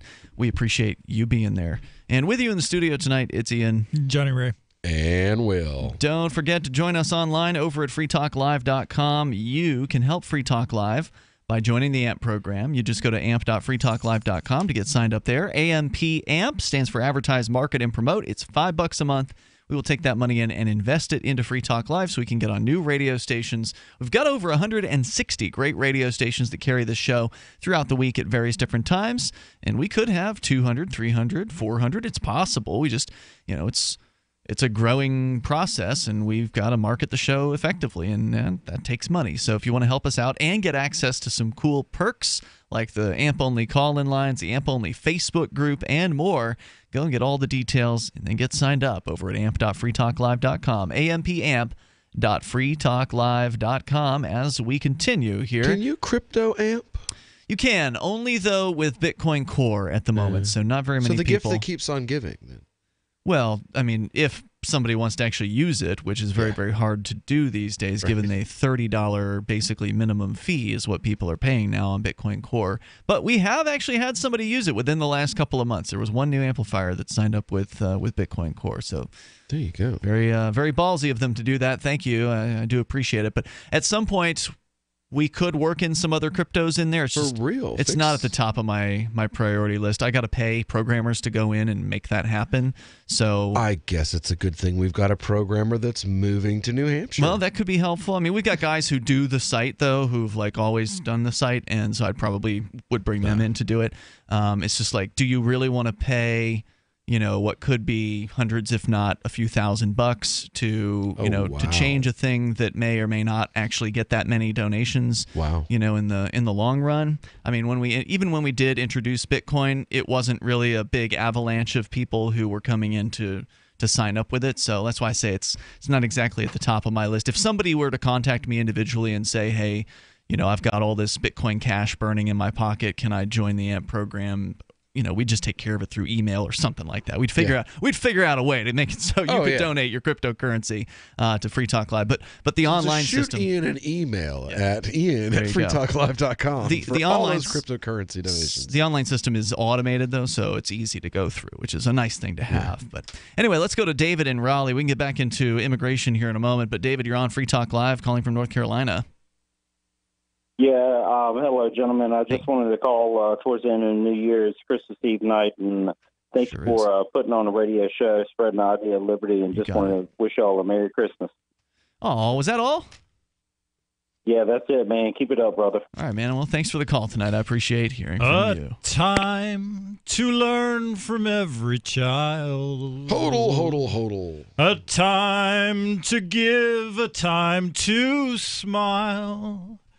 Embracing all in happiness, a time for asking for forgiveness. So we sing Halle, Halle, Halle, Halle, Halle, Hallelujah.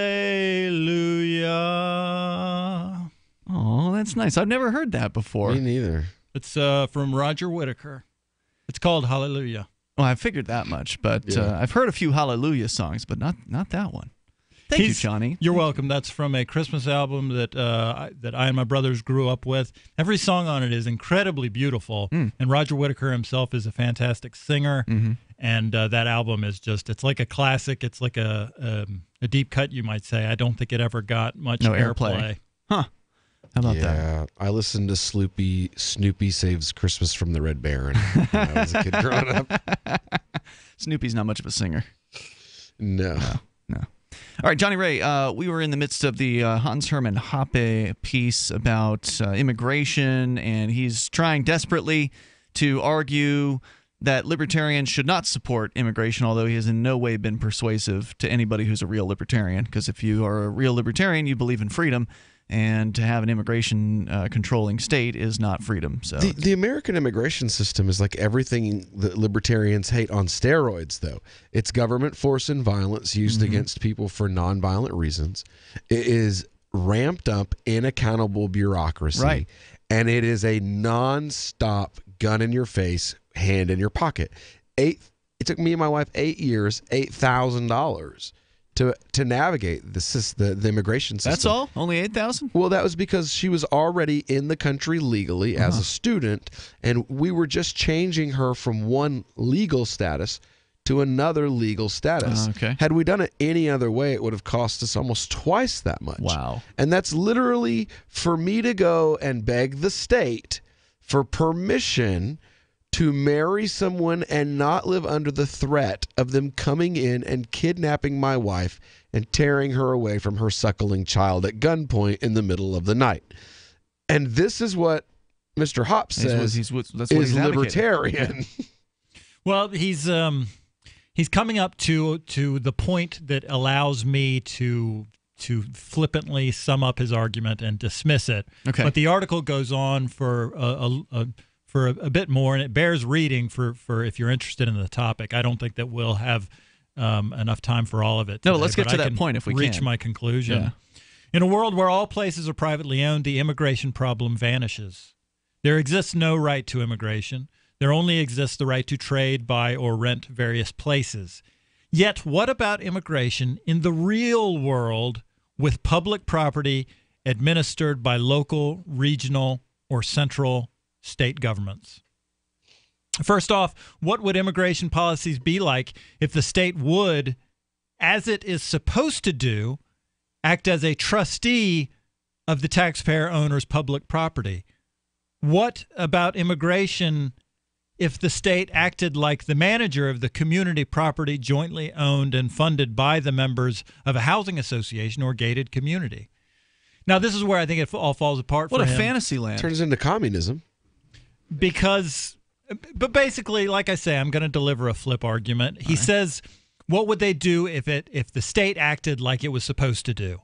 And the state doesn't isn't supposed to act in any way, shape, or form. It's not supposed to act, period. It's not supposed to exist. And the article says, okay, we've got the state, and it's not gonna treat property issues the way that we want to. People are just going to come in, but because we have the state, and because they're going to take advantage of the roads we've built and the schools we've built, and because they're going to take and they're not going to give back, then we have to keep them out.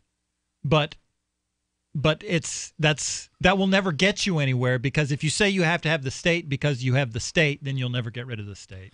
So you have to choose. So you have to choose to trust freedom, and trust that if you have a great mass of people coming in, well, there's going to be consequences in the form of cost of living and so forth. There's a ceiling to how many people can come in. Right now, America is not really that popular a place to immigrate to. I understand that immigration from Central America and South America has really dropped off in the past few years. Everywhere has dropped off, and mostly because of immigration policies and quotas.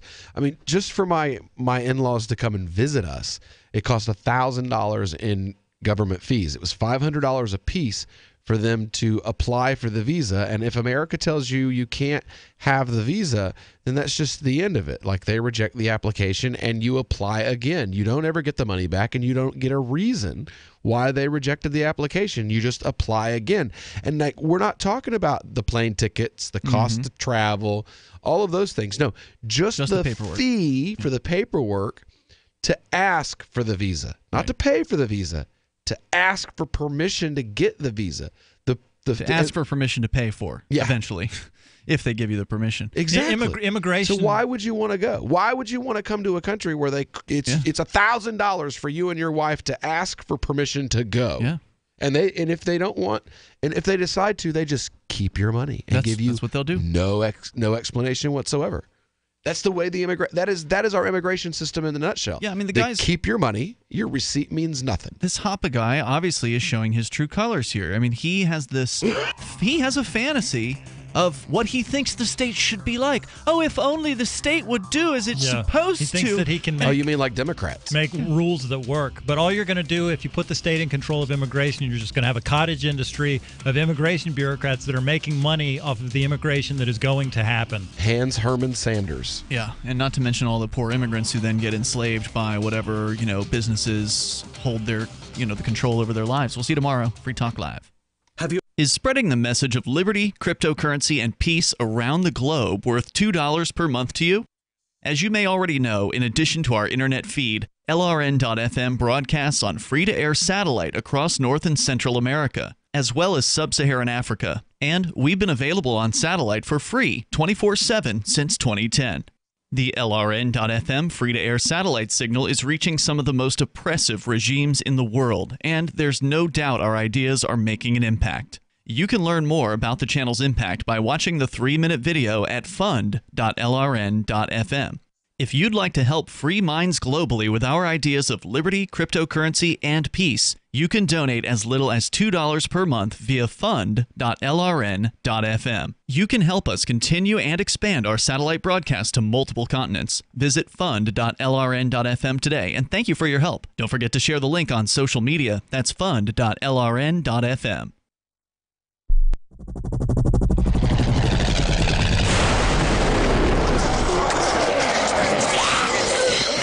In Survivor Max 2, School Bites, Max must scavenge through a wasteland swarming with the undead. Desperate to find the medicine he needs, he discovers a community of survivors at his former school. Has he finally found the safe haven he's been looking for, or will he discover that school bites?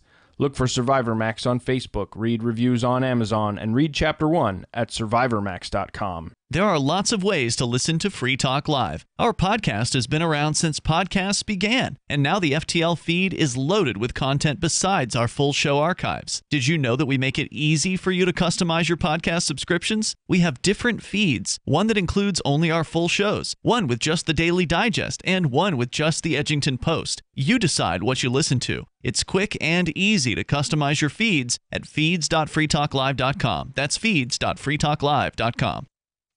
The latest episode of The Call to Freedom is next, after the news, on the Liberty Radio Network at LRN.FM. From Keene in the Shire, the Liberty Media capital of the world, this is Daryl W. Perry, host of FPP Radio News for Sunday, December 24th, 2017. Silver is trading at $16.38 per ounce. Gold is valued at $1,275 per ounce. Bitcoin is trading at 4.1 cents, and the average price of Bitcoin is $13,125. Antiwar.com reports having made a surprise visit to Afghanistan on Thursday to meet with Afghan leaders and U.S. troops. Vice President Mike Pence is talking up progress in the 16-plus year Afghan war, crediting the new strategy. Back in August, President Trump touted a new strategy, which was just a general escalation of the conflict with an unspecified number of additional ground troops being deployed and a substantial increase in U.S. airstrikes. Pence said the situation is promising now, saying that the Taliban has been put on the defensive, though of course the Taliban has been put on the defensive situation several times during the protracted war. U.S. officials have many times during the course of the war claimed progress against the Taliban, but the Trump administration's ever-increasing secrecy about the strategy, troop level, and day-to-day operations, it is very difficult to gauge by what measure they think things are improving at all, with Taliban territorial holdings still near their highest level since the 2001 invasion. For over 40 years, Roberts & Roberts Brokerage has been a trusted source for buying and selling precious metals. Gold, silver, platinum, and palladium. They don't feed the banks. They're Bitcoin preferred and have removed the minimum purchase amount for all orders paid in the digital currency. Call Roberts & Roberts Brokerage today for knowledgeable advice on buying and selling precious metals and a forward-thinking approach to new technologies. 800-874-9760 or visit online at rrbi.co.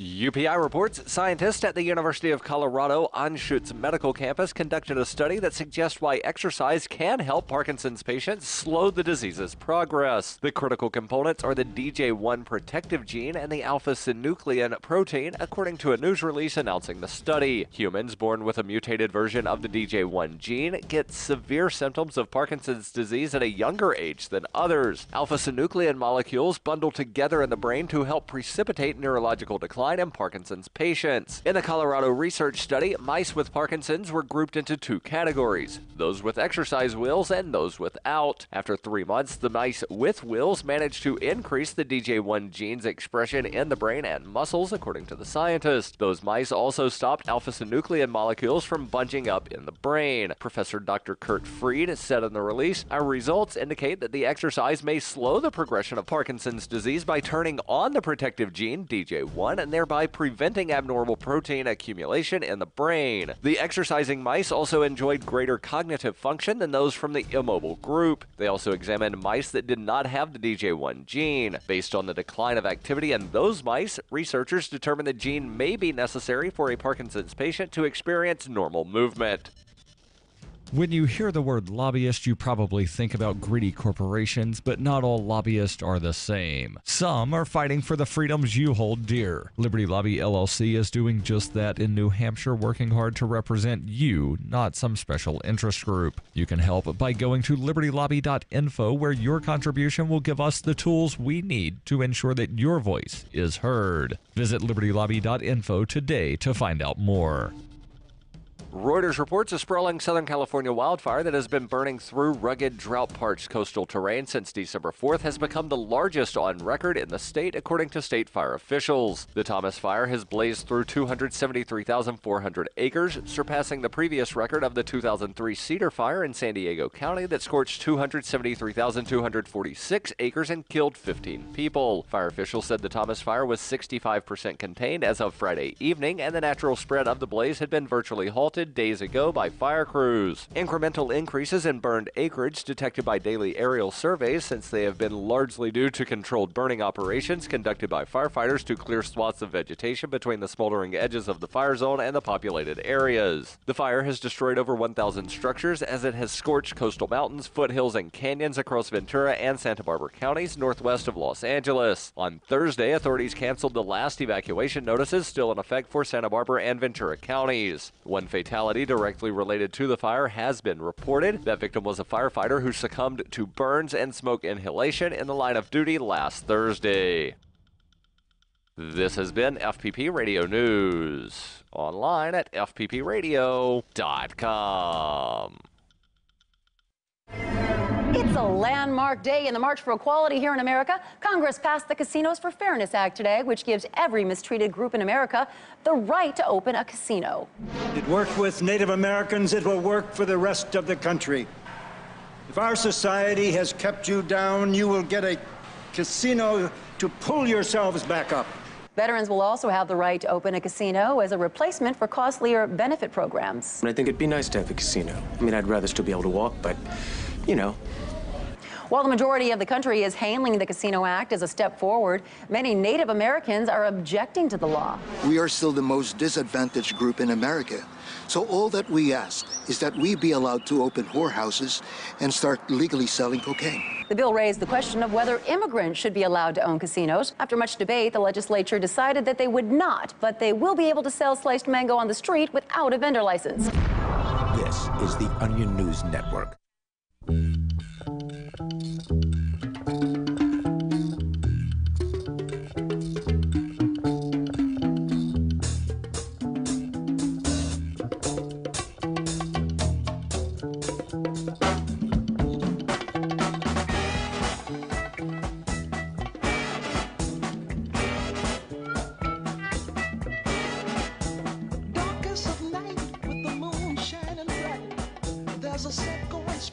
Good evening and welcome here to the Call to Freedom on LRN.FM.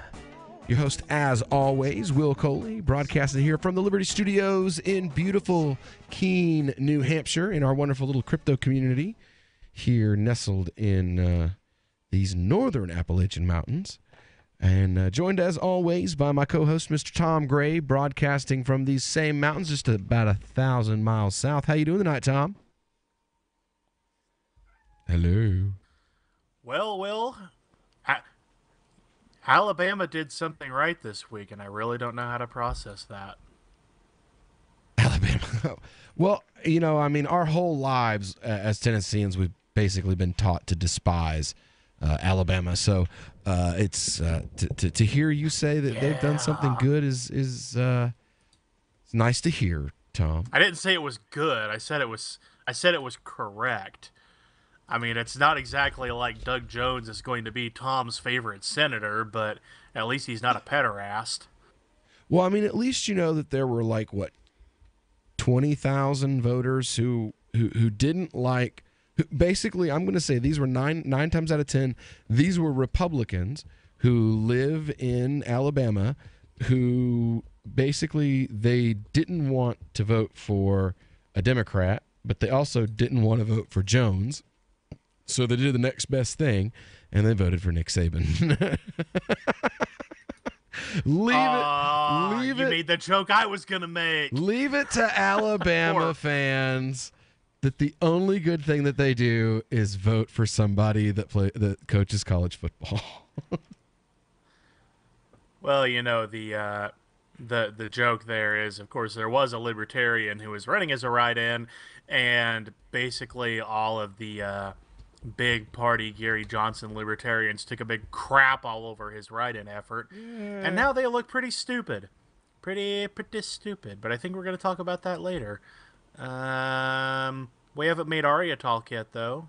Let's make Aria talk. Aria, what's going on tonight? We've got Aria with us from cryptocurrencycheck.org. How you doing tonight, Aria? I'm doing great. Awesome. How are you guys up there? Still snowed in? Well, I mean, not snowed in, but it is cold. Well, I don't like it. It would be snowed in if it was in Mississippi. Yeah. If we were down there, we would definitely be snowed in. It would be like you wouldn't be able to go to work for my kids wouldn't have went to school for a week. You know, and our kids went to school the day after. You know, it's no big deal.